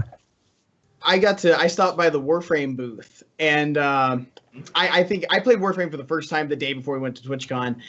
So I really enjoyed it, and so I was like super hyped about it. So I just stopped by to say hi to them, and I was like, I'm not a long-term player or anything, and I really enjoyed it. I like the community. You guys seem pretty cool. And next thing I know, they like take us back to where the Warframe partners are, and they're like offering us drinks out of their little mini fridge that they have back there. And I'm like talking to the public relations manager and stuff like that, and they were really cool. And I was like, it made me really want to get back into that game and into the community and everything, because they were really awesome people. Cool. What did you think about the event management and organization of TwitchCon? Did you think it went pretty well, or some things could have been better? Schedule wise, it could have been better. Like literally on for at least the music and creative section, the TwitchCon talent show was running at the same time as the charity concert. So I was like, okay, where do I go from here? It's like, and also the music, the only one music panel that was in TwitchCon was also at the same time. So all three were at the same time, and I was like, okay, where do I go to right now? So hopefully next year they could fix it. I actually emailed one of the community managers on Twitch about it, and they said they will definitely bring this up next year. And yeah, so yeah, that was like my main thing, that hope that it would be better. And also cell reception. I'm pretty sure Vulcan and Tim can agree with that. Cell reception was horrible over there. Non-existent. Wi-Fi was available, but very, very, very limited. You had to actually go up to the first floor or so and actually be able to use the Wi-Fi. So it sucked. Fired a sysadmin. That's what matters. That network guy, get him fired. I read that Long Beach isn't the best for reception at the best of times, but I mean, I to an extent, I guess when you cram that many people all trying to use the cell phone reception to one place, it's gonna degrade to some extent. A big thing I saw, and this goes with organization really, but there wasn't a lot in the way of signs and things directing you. If you want to go to this thing, stand in this line. It was a lot of, well, this is what I'm trying to go to, and there's a bunch of people in purple with name tags going that way, so I'm going to follow them and hope they're going to the same thing I'm going to. And so I think that added to some of the confusion. And of course, you couldn't text anybody and be like, hey, where's the thing at? Because there's no reception. This did work in our favor to some extent at the very beginning, because when you go in, there was a big line, and then you have to stand in another line to get into the exposition hall, which is where all of the developers are, the game booths, all the booths are at. And there was some employees opening a side door, I guess, to like take some extra chairs in, and the main line was here. Well, I didn't know that. And so I asked the employee, I was like, is this the way to the exposition hall? Is this? He goes, yeah, this goes in there. You can go. And so they let me and Rixie in like 20 minutes before anybody else got into the expo hall, just due to some confusion on the staff side. And so by the time anybody else came in, we had already been to like the Fortnite booth and the Streamlabs booth, and all the devs are like, oh, are they letting people in now? And I was like, oh, I guess so. And I'm like turning my badge around so that they'll think I'm, somebody else. So we got a good like 15 or 20 minutes of all the booths all to ourselves at the very beginning of the event. But there was definitely, with the after party and everything else, there could have been a little bit more direction, some maps laying around, something to say, hey, if you want to go to this thing, here's how you get there. Yeah, I'm gonna backtrack with it and also say that I actually really, really wanted to go and see the keynote myself, but I did not know it was a different line in a different place. It was basically, you had to go to, if you want to go to the main stage, you have to get out of the TwitchCon itself and get back into the to the main stage line and have to go through security again. So it's kind of sucked right there, and I did not know that, so I lined up in a large line. And when they went there, I was like, how do we get to the main stage? And they were like, well, the main stage is full right now, so you can just watch in the H1Z1 arena. So I said, okay, fine. Aww. So it sucked a bit right now, but it's okay because they had actually all their news posted in Twitter and on the blog post as well. So that was nice. Peace. Captain? Yeah? What? I'm chatting. What'd you guys say? The organization and event management part. Oh, yeah. No, I was just saying fire sysadmin. I believe full well that they worked the best of what they could at the convention center, and I know that the convention center itself is not super conducive to having organized lines to certain areas. And the idea that, you couldn't get the app to work, so you couldn't figure out where anything was, that was also an issue. I had to go and find those little pylons they had everywhere, and you construct additional ones. And you can look and see like which room you think it's in, so you kind of like go by and you look at the number, and you're like, okay, this isn't 203A or 203B, right? It's just 203, and you get a little nervous because there's no one around. You just kind of enter and hope it didn't set off a fire alarm. That was my biggest concern. So I think this was a lesson learned for Twitch, and maybe if they consider in that area again, maybe not go with that particular convention center again. But that's just me and my no reception getting ways. Aside from improvements in organization and event management, what would you like to see at the next TwitchCon? Can we get better beer than Bud Light? Is that something that can be allowed? Sucks. I'm just saying, like, that was all they had. There was not a margarita booth, a Bloody Mary booth, a Jack Daniels girl. There's nothing. Like, you couldn't bring your own beer. Like, it was a tough time for me, guys. It was tough. Maybe they should hire you for that section. See, that's the thing. They would have done a good job with that. They would make money. I kind of would have liked to see some kind of better way. If you wanted to play in like the PUBG Invitational or the H1Z1 Invitational or like the Jackbox, like I don't know what to call it, show off thing that they were doing, the little Jackbox party thing, a more publicized, like a better way for someone to sign up to do that who was not like the doc or Summit 1G, somebody who's going to get like an email about this anyway saying, hey, we want you to do this, a way to sign up to participate in those kind of things, because most of that happened either beforehand or like early on the first day, and there wasn't a real clear process for how do I participate in this. Because a lot of and it really would have been cool to do that. They wouldn't let us touch them. Ah! I agree with what they said. Nothing much to add. Well, this video is gonna go up on YouTube. Hopefully, the organizers will watch it and hear you guys out, because these are really good points.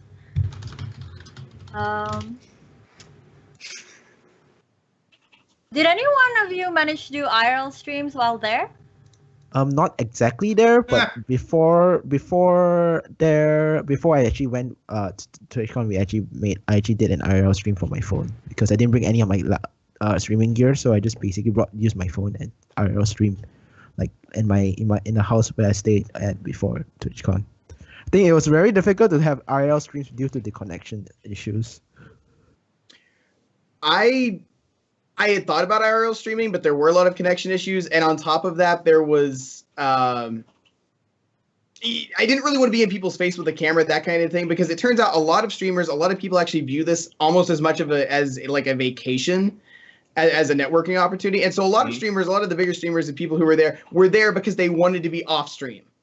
And I believe at one of the earlier partner only parties or something that happened before we got there was some sort of snafu with someone getting a little too aggressive with their IRL streaming and filming someone who didn't want to be filmed or something like that. It kind of left a bad taste in people's mouths. Yeah. Right.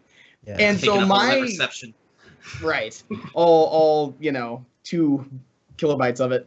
But they my solution, instead of IRL streaming, is I recorded a bunch of stuff. I took a lot of pictures, and then what I did for my community was when I came back, I did an official Twitchcon debriefing is what I called it. And I put up all the footage I had recorded, and then I streamed over it, and I commented, and I told people, here's what's happening, or, what you can't see is right off the camera to the right is this. And I sort of just walked back through the whole event. So it was like a post live stream kind of thing. Damn, that was smart. I didn't think about doing that.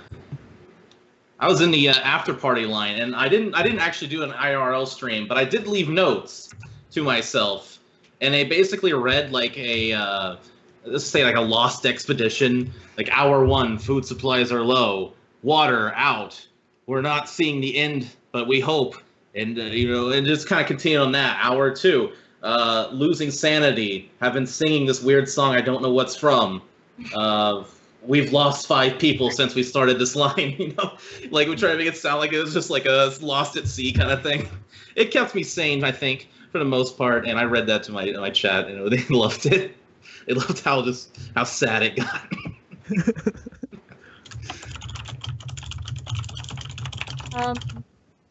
Do you think everyone should go for TwitchCon? What could one possibly gain from attending? Did you learn anything at TwitchCon? Oh, learn anything at TwitchCon? Ooh. Gosh, nothing like specifically that I learned. I was going to remember like a general of this is how a convention works. This is kind of how people are going to be. You just kind of adapt and overcome with anything that is thrown your way. And it just gave me the experience to be able to do it again and kind of feel like I kind of know what I'm doing a little bit. So it gave me more confidence, I would say.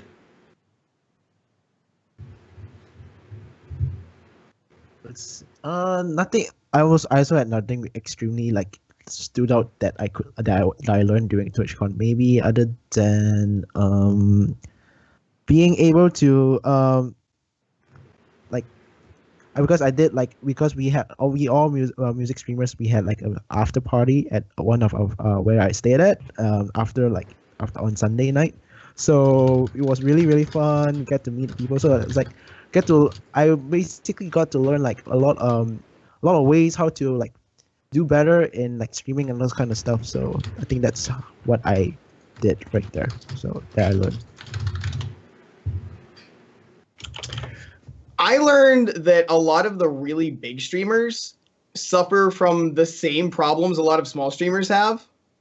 Whether that's, viewer count, things like that. It's the same worrying about numbers, whether it's subs, viewers, whatever. The numbers are just bigger, but it's the same concern on a day-to-day basis. And then also not just with the numbers and your channel growth and all of that, but also just, I guess, from a mental standpoint and a balancing your stream time versus real life time, and how much you work.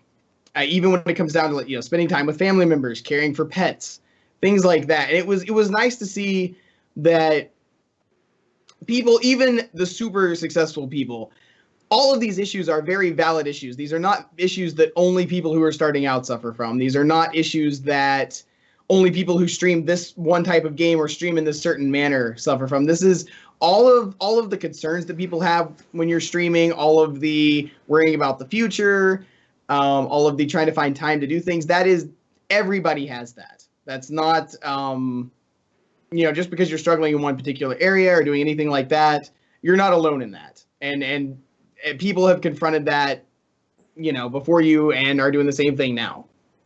So that was nice to see. So I see that in chat, a lot of people are talking about the after party. Let's talk about that for a while. What's so cool about the after party?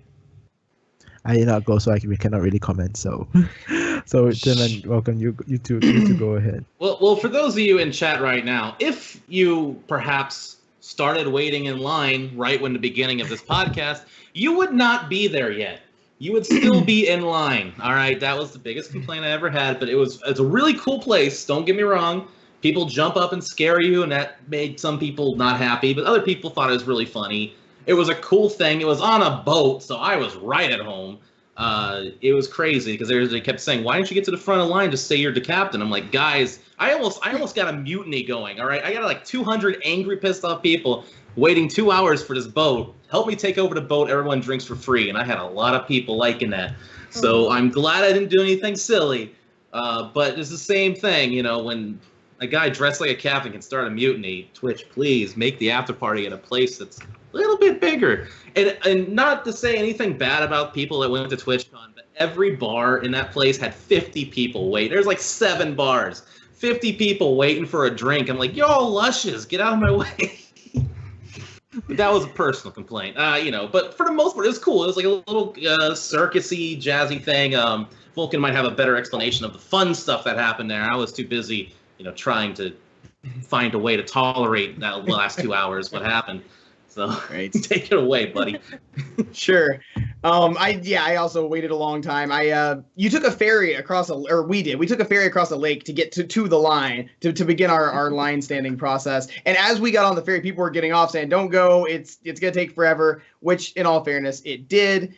because they were searching. It was on the Queen Mary, which is a historic ship, and part of the reason it took forever is because it is a historic site. So not only were there like Twitch's rules for being there, but we had to follow the official rules of the site.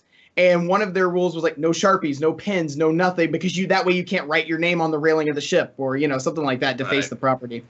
But once you got inside, it was all Halloween themed. It was all spooky. There were circus tents everywhere. Like Tim said, it was all circusy themed. But there were fog machines. There was a tent that had like a volcano built into the top of it, and every 5 or 10 minutes it would shoot flames out.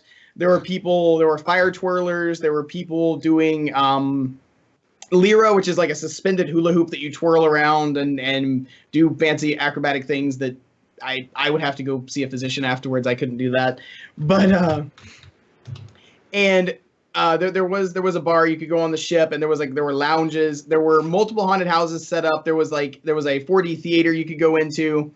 And then as Tim mentioned, and my personal biggest memory of this, there were people walking around dressed up as clowns, as whatever, and not like your traditional circus clown, right, with like the big shoes and the red nose, but like with like blood dripping down their face and whatnot. And I was talking to somebody with my back turned, and this individual dressed up as some sort of clown holding a severed head and on stilts ninjas their way up behind me. I have no idea. I don't know how you stealth up on somebody in stilts, but they pulled it off. And I see Rixie looking over my shoulder, and I turn around, and of course I'm knee level with this person because they're on stilts. So I kind of do one of these whoop and look up, and then they throw the severed head at me, and it's attached to a swinging string. Oh yeah, they love doing that. Oh my gosh! But I don't do horror. I'm like a bunny rabbit, right? Like you make a loud noise or you pop something in front of me that's not supposed to be there, and I freak out. Mm-hmm. So we got a very non-masculine scream coming from me there. Everyone laughed. I had a heart attack. It was a fun time. But there was a lot of value that went into this thing. A lot of people didn't like those. They were like close to decking them, I think. Yeah. I skipped it also because of that. I actually went to the Queen Mary on like Friday because I was invited to a invite only party hosted by Tiltify and Streamlabs. So it was nice because I managed to avoid the people over there, but and instead I had the masquerade party, so it was really nice. Nice. I know that that after party that was like for Halloween, wasn't it? Yes, that's why it's like, actually like no, it's just LA. That's what it is. It's like it's basically because I think like they open it up because it's a haunted ship, right. And also it's also like open to the public, so the public can actually buy tickets to actually go and experience all this kind of stuff as well. I heard there I are think it's called the rides. Haunted Harbor. Were there rides? Yeah. I think it was like a spinning ride. No, I saw it from There was a Ferris wheel. There weren't a lot of rides, but there was a Ferris wheel, and I think there might have been like one other thing. I actually don't remember. It actually sounds amazing. Yep. I wonder how it fares to the actual con. The actual con is better. Actual con.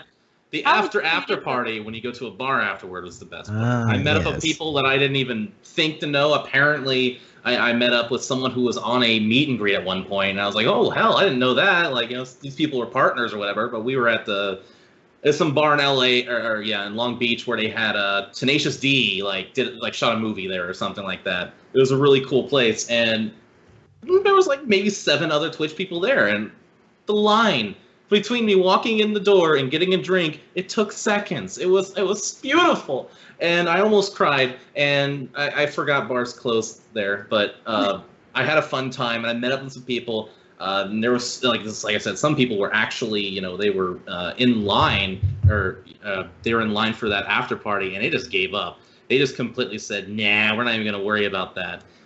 So. I feel like that was the best way to even network after, just after the TwitchCon, after party, just happened to run into him someplace else. I think that was like the most networking I did. Nice. Okay, so we're coming very close to the end, and we still have the last few questions. Here we go.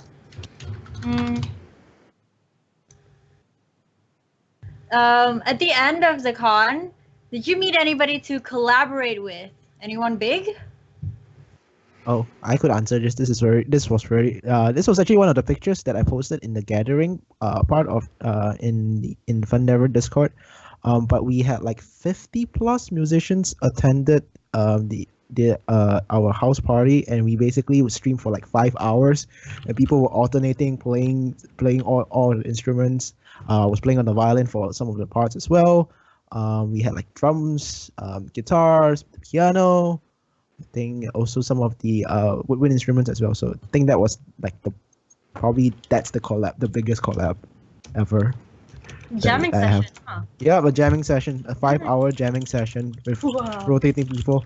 And some of the things that weren't streamed on there, they were actually in they had 3 places. Like one was the chill room where people were sharing their originals, singing like very chill stuff with other people. That's one. There was the big streaming room where you could see what happened over there. And there's also one outside in the patio, and people just hanging out and drinking and talking about stuff, which was really nice as well. So I think that was probably the largest collab thing. So chill. Yep. That's pretty chill. Mhm. A little jealous of it. I got drunk with Soda Poppin's brother. Does that count? Yes, that counts. I mean, he just kept bragging about it. He's apparently from Las Vegas too. So I'm gonna find him. We're gonna hit a tiki bar. We're gonna have a fun time. But that's probably the most I would say possible collab in the future. You know, me and Soda Poppin brothers just doing weird stuff. Probably Jackbox stuff. Who knows? It'll be fun.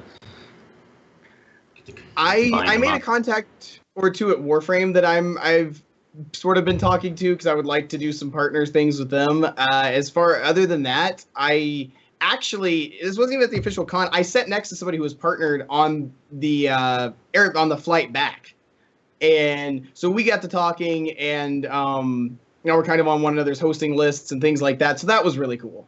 Everything else is sort of to be determined currently.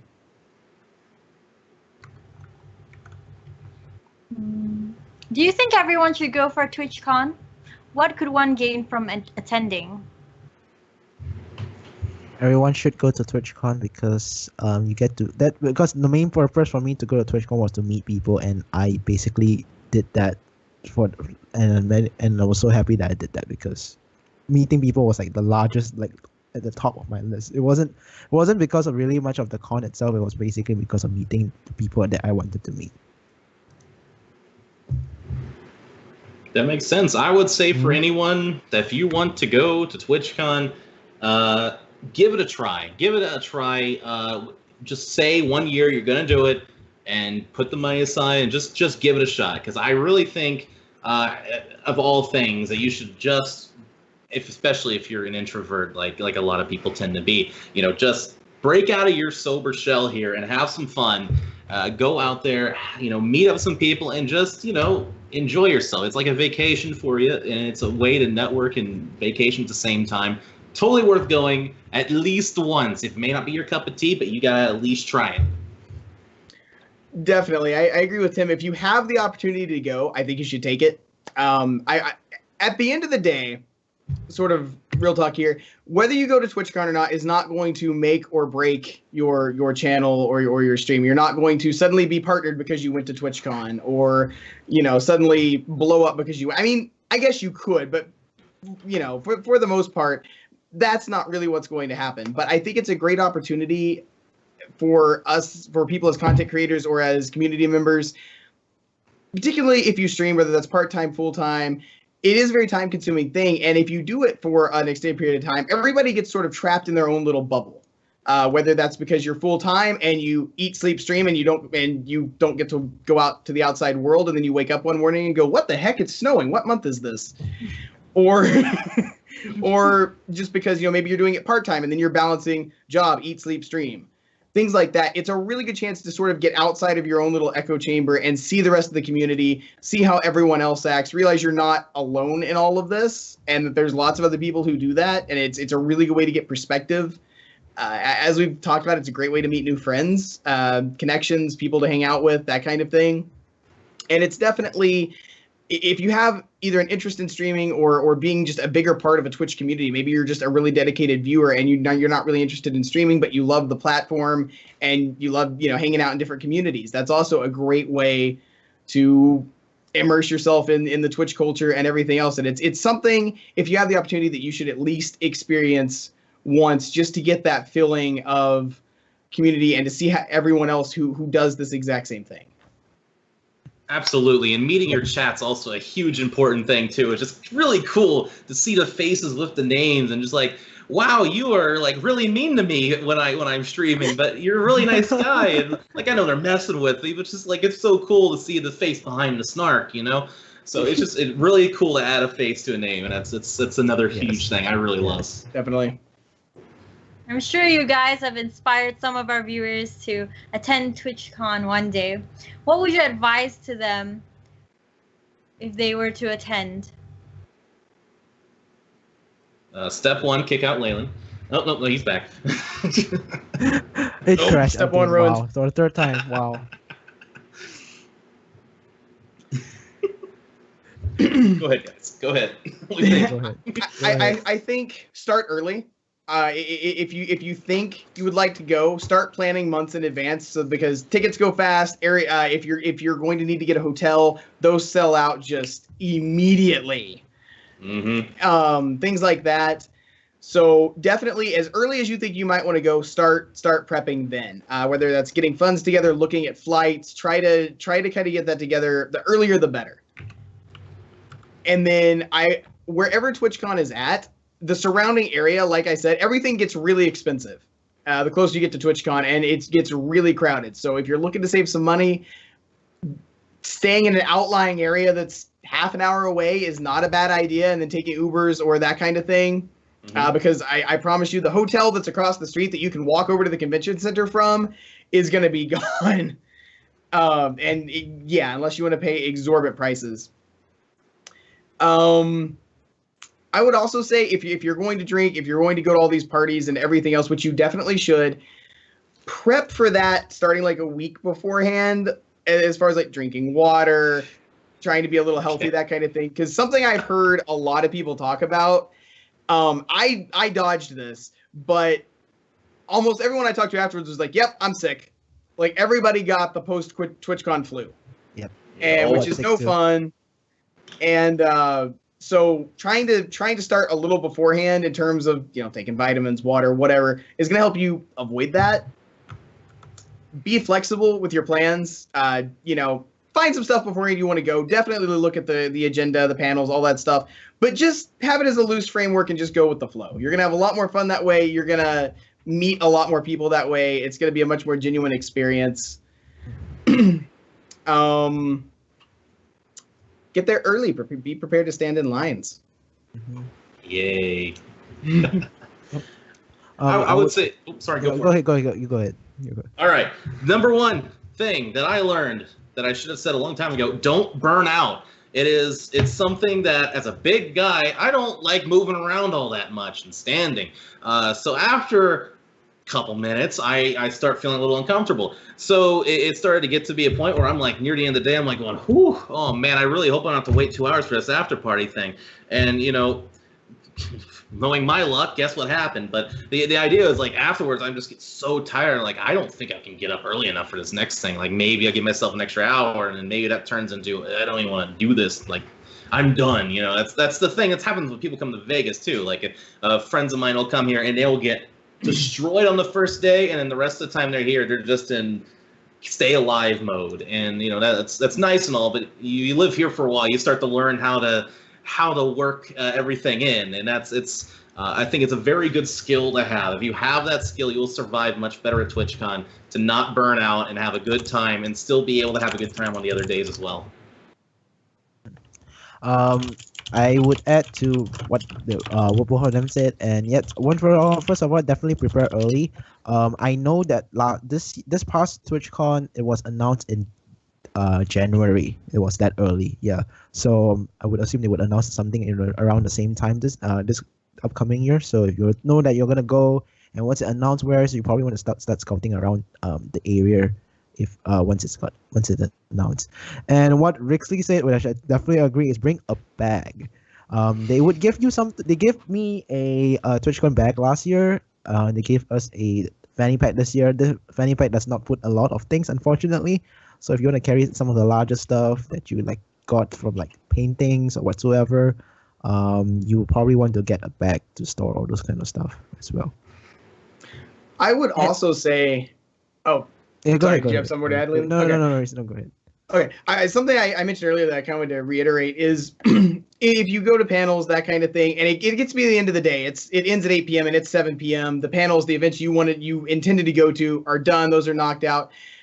Unless you're, at danger of burning out, like like Tim said, I think it's important not to waste any time, because there were some people that I saw that were like, well, I went to this panel and it's done for the day, so I think I'm gonna head back to my hotel. We're just gonna leave now, and sit down somewhere and grab a drink. Go to a neighboring bar. Go to an after event. Do something and just say hi to people around you in line while you're getting food. Things like that. You will meet somebody and then get invited to go do something that was never even on your list of stuff that you were aware of. And so to that end, just not to waste any of the time you have there, because it's a 3-day event, and there's always something to do, even if it's not on the official list. Very good advice. So would you attend TwitchCon again, maybe next year? If yes or no, why? And who would you plan to go with? Should I answer first? I'll go first. Maybe. I'm not sure yet. It costs a lot to go all the way from Malaysia, and I'm also not sure what are my plans for next year. So we'll see. But if I do get to go, I'll probably still go alone. Fly there alone, but probably hopefully meet around the people that I've met last year, this past year, next year as well.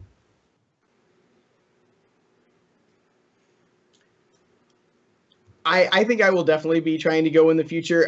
It's not, since I'm in the U.S., it's not quite as cost prohibitive for me, but I enjoyed it enough. I would love to go back. I had a blast. I was sad when it was over, and I think it would probably just be myself and my wife traveling there, but I would hope to meet up with some of the same people, maybe stay with the same friend that I did last time, and then meet some of the same people from TwitchCon.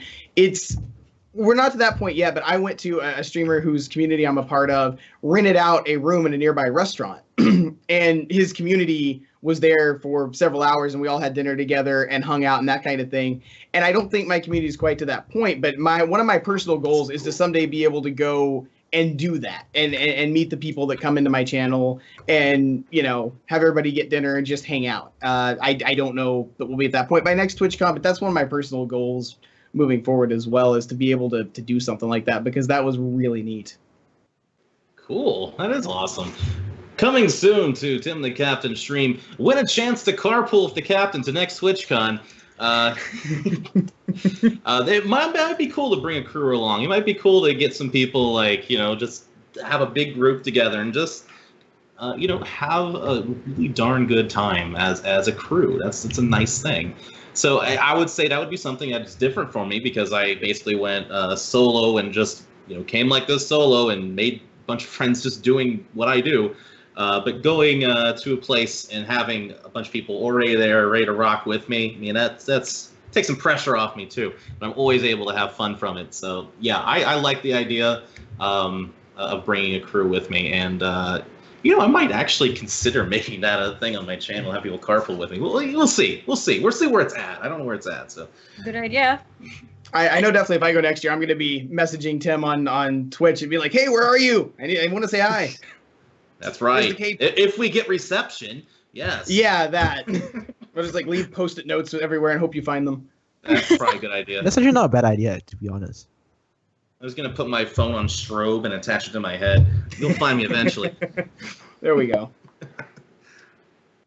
So how did you all feel before you went to TwitchCon, and how did you feel after? Before TwitchCon, one word excited. After TwitchCon, one word sad. I think that describes basically, I think, most of how I felt basically.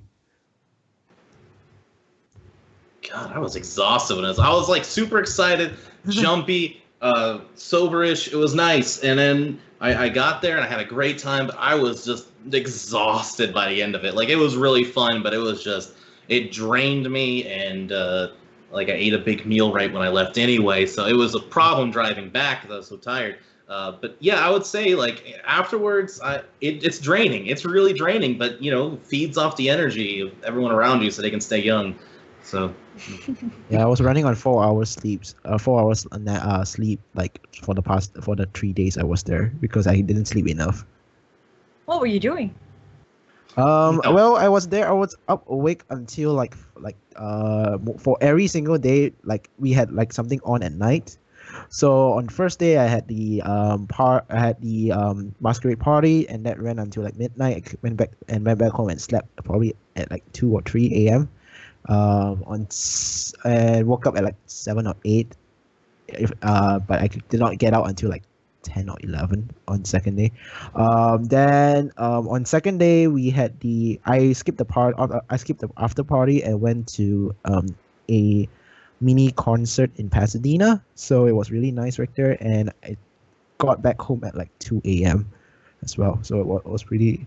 And the third day we had the musician after party, Twitchcon after party, and it ran up until like 3 or 4 a.m. So yeah, every day I did not sleep a lot. Nice. Mm-hmm. you did it right. Basically, party every day. Yeah, it's a party every day, but I wasn't drunk at all, so it was fine with me. I was fine with it. I was there with you in spirit then. Mm-hmm. Great. I definitely beforehand, I was really excited and kind of just a little nervous because I didn't know what to expect going into it, being my first TwitchCon and everything. And part of me was like, what if I go all this way, we do this thing, and I just don't get anything out of it, or it's just, isn't a lot of fun or whatever. And afterwards, I was definitely like 100% satisfied with my choice. I was definitely sad afterwards. It was definitely very, very emotional at the end. And then, like Leland said, just exhausted. I don't think I went to bed before 2 or 3 in the morning any night that we were there. And I feel like I had something to say, but I guess it wasn't that important after that. But that really sums it up. It was definitely a solid choice, and it definitely takes a lot out of you. But it's 100% worth it. I was super afraid for a little bit that there was that back of my head I wasn't gonna have a fun time feel. Like, yep. I hate crowds usually, and luckily it wasn't like crowded. It was busy crowded. I can deal with that. I can't deal with like when we have free concerts here in Vegas, like people are just packed like sardines. I'm a big guy, like you get away. People spill drinks on me, which I don't appreciate what they do with the alcohol. It's hard for me to be friendly and happy in that environment. I had elbow room there, and that was fine with me. So just Twitch, do that. Make sure it's elbow room. Reception. Reception, yes. All right, so we've actually come to the near end of our podcast, and I have one last question for you guys to end on a high note. Share with us your most unforgettable moment there.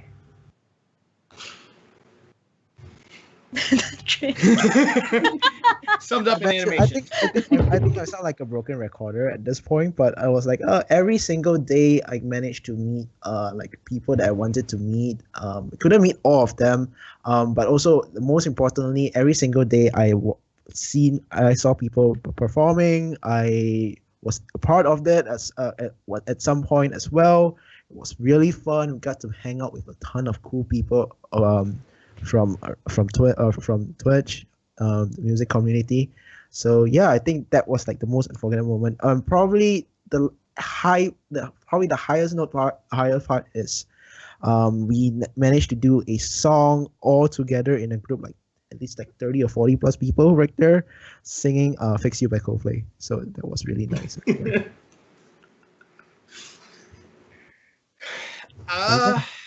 There were a lot of moments, and I think I've really talked about a lot of them already, meeting some of the people I got to meet, some of the panels, the after party, things like that. I think one thing that kind of hit me that I hadn't mentioned, I think Rixie said something in chat, is it really was kind of emotional at the end after the ending ceremony and everything. There were a lot of fills involved, and after we left the auditorium, everybody just kind of congregated outside for the most part. There were a huge number of people outside by the fountains, because nobody really wanted to leave. Because once you get in that Uber, once you get out of there, it's done. Then it's gone, and nobody wanted that moment to happen. And so a lot of people, and Leland might have even been there, I just didn't know him at the time, but there were a lot of people from the creative community who were playing instruments and playing songs, and everyone was like swaying back and forth and singing and whatnot. I don't remember all the songs. I know Stacy's mom was there, but and it was a real feel good moment. People were tearing up a little bit. I might have gotten something in my eye, and it was definitely a very warm, fuzzy way to end the entire thing. Pansies. I would say just having the moment where someone recognized me was just something that was just surreal to me. It was just an interesting thing that there was something I did, and this person across the damn continent recognized who I was and said hi to me, and that was just such a nice feeling. And just having that mixed with the confusion of the man versus game, and just having all these unique and weird experiences, meeting people that I was like the first person I followed after Ray kind of thing. Like it was just so cool to see these people I looked up to like years ago, and then like they're right here now. So it was just like one day where all that stuff just conglomerated. That was so cool. So that's the wondrous moment right there. Sounds so sweet and wonderful, you guys. I would feel really sad if I had to leave TwitchCon too. Sounds like a really close-knit community kind of thing. Unlike other cons like Comic-Con or anything, right? It's like we all. There was definitely a greater sense of community. Yeah. It's amazing. All right, so with that, we're ending the podcast, The Dish on TwitchCon. I'd like to thank all of you viewers for being here today with us and listening to our featured guest stories. Thank you so much, guests, Leland, Vulcan, and Captain. Yeah, so some of us gonna have our bedtime sleepy buys, and some of us are gonna just start our day. No breaks. Lazara, thanks for asking all the questions, and I know Joe is modding, and then Fucha for all the behind the scenes wizardry, definitely. Thank you guys. Yeah, thanks for having us. Yeah, thanks for having us, guys. Thanks, Liz. It's been a blast. Thanks, Vulcan. Thanks, Leland. Yeah, it was so nice and educational to hear about your stories. I hope the viewers could take away something from that. I hopefully we regret maybe not one day going. we can go to TwitchCon together. Who knows? All right, with that, I'm gonna end it. See you guys. Bye. Cheers. See you later. Bye.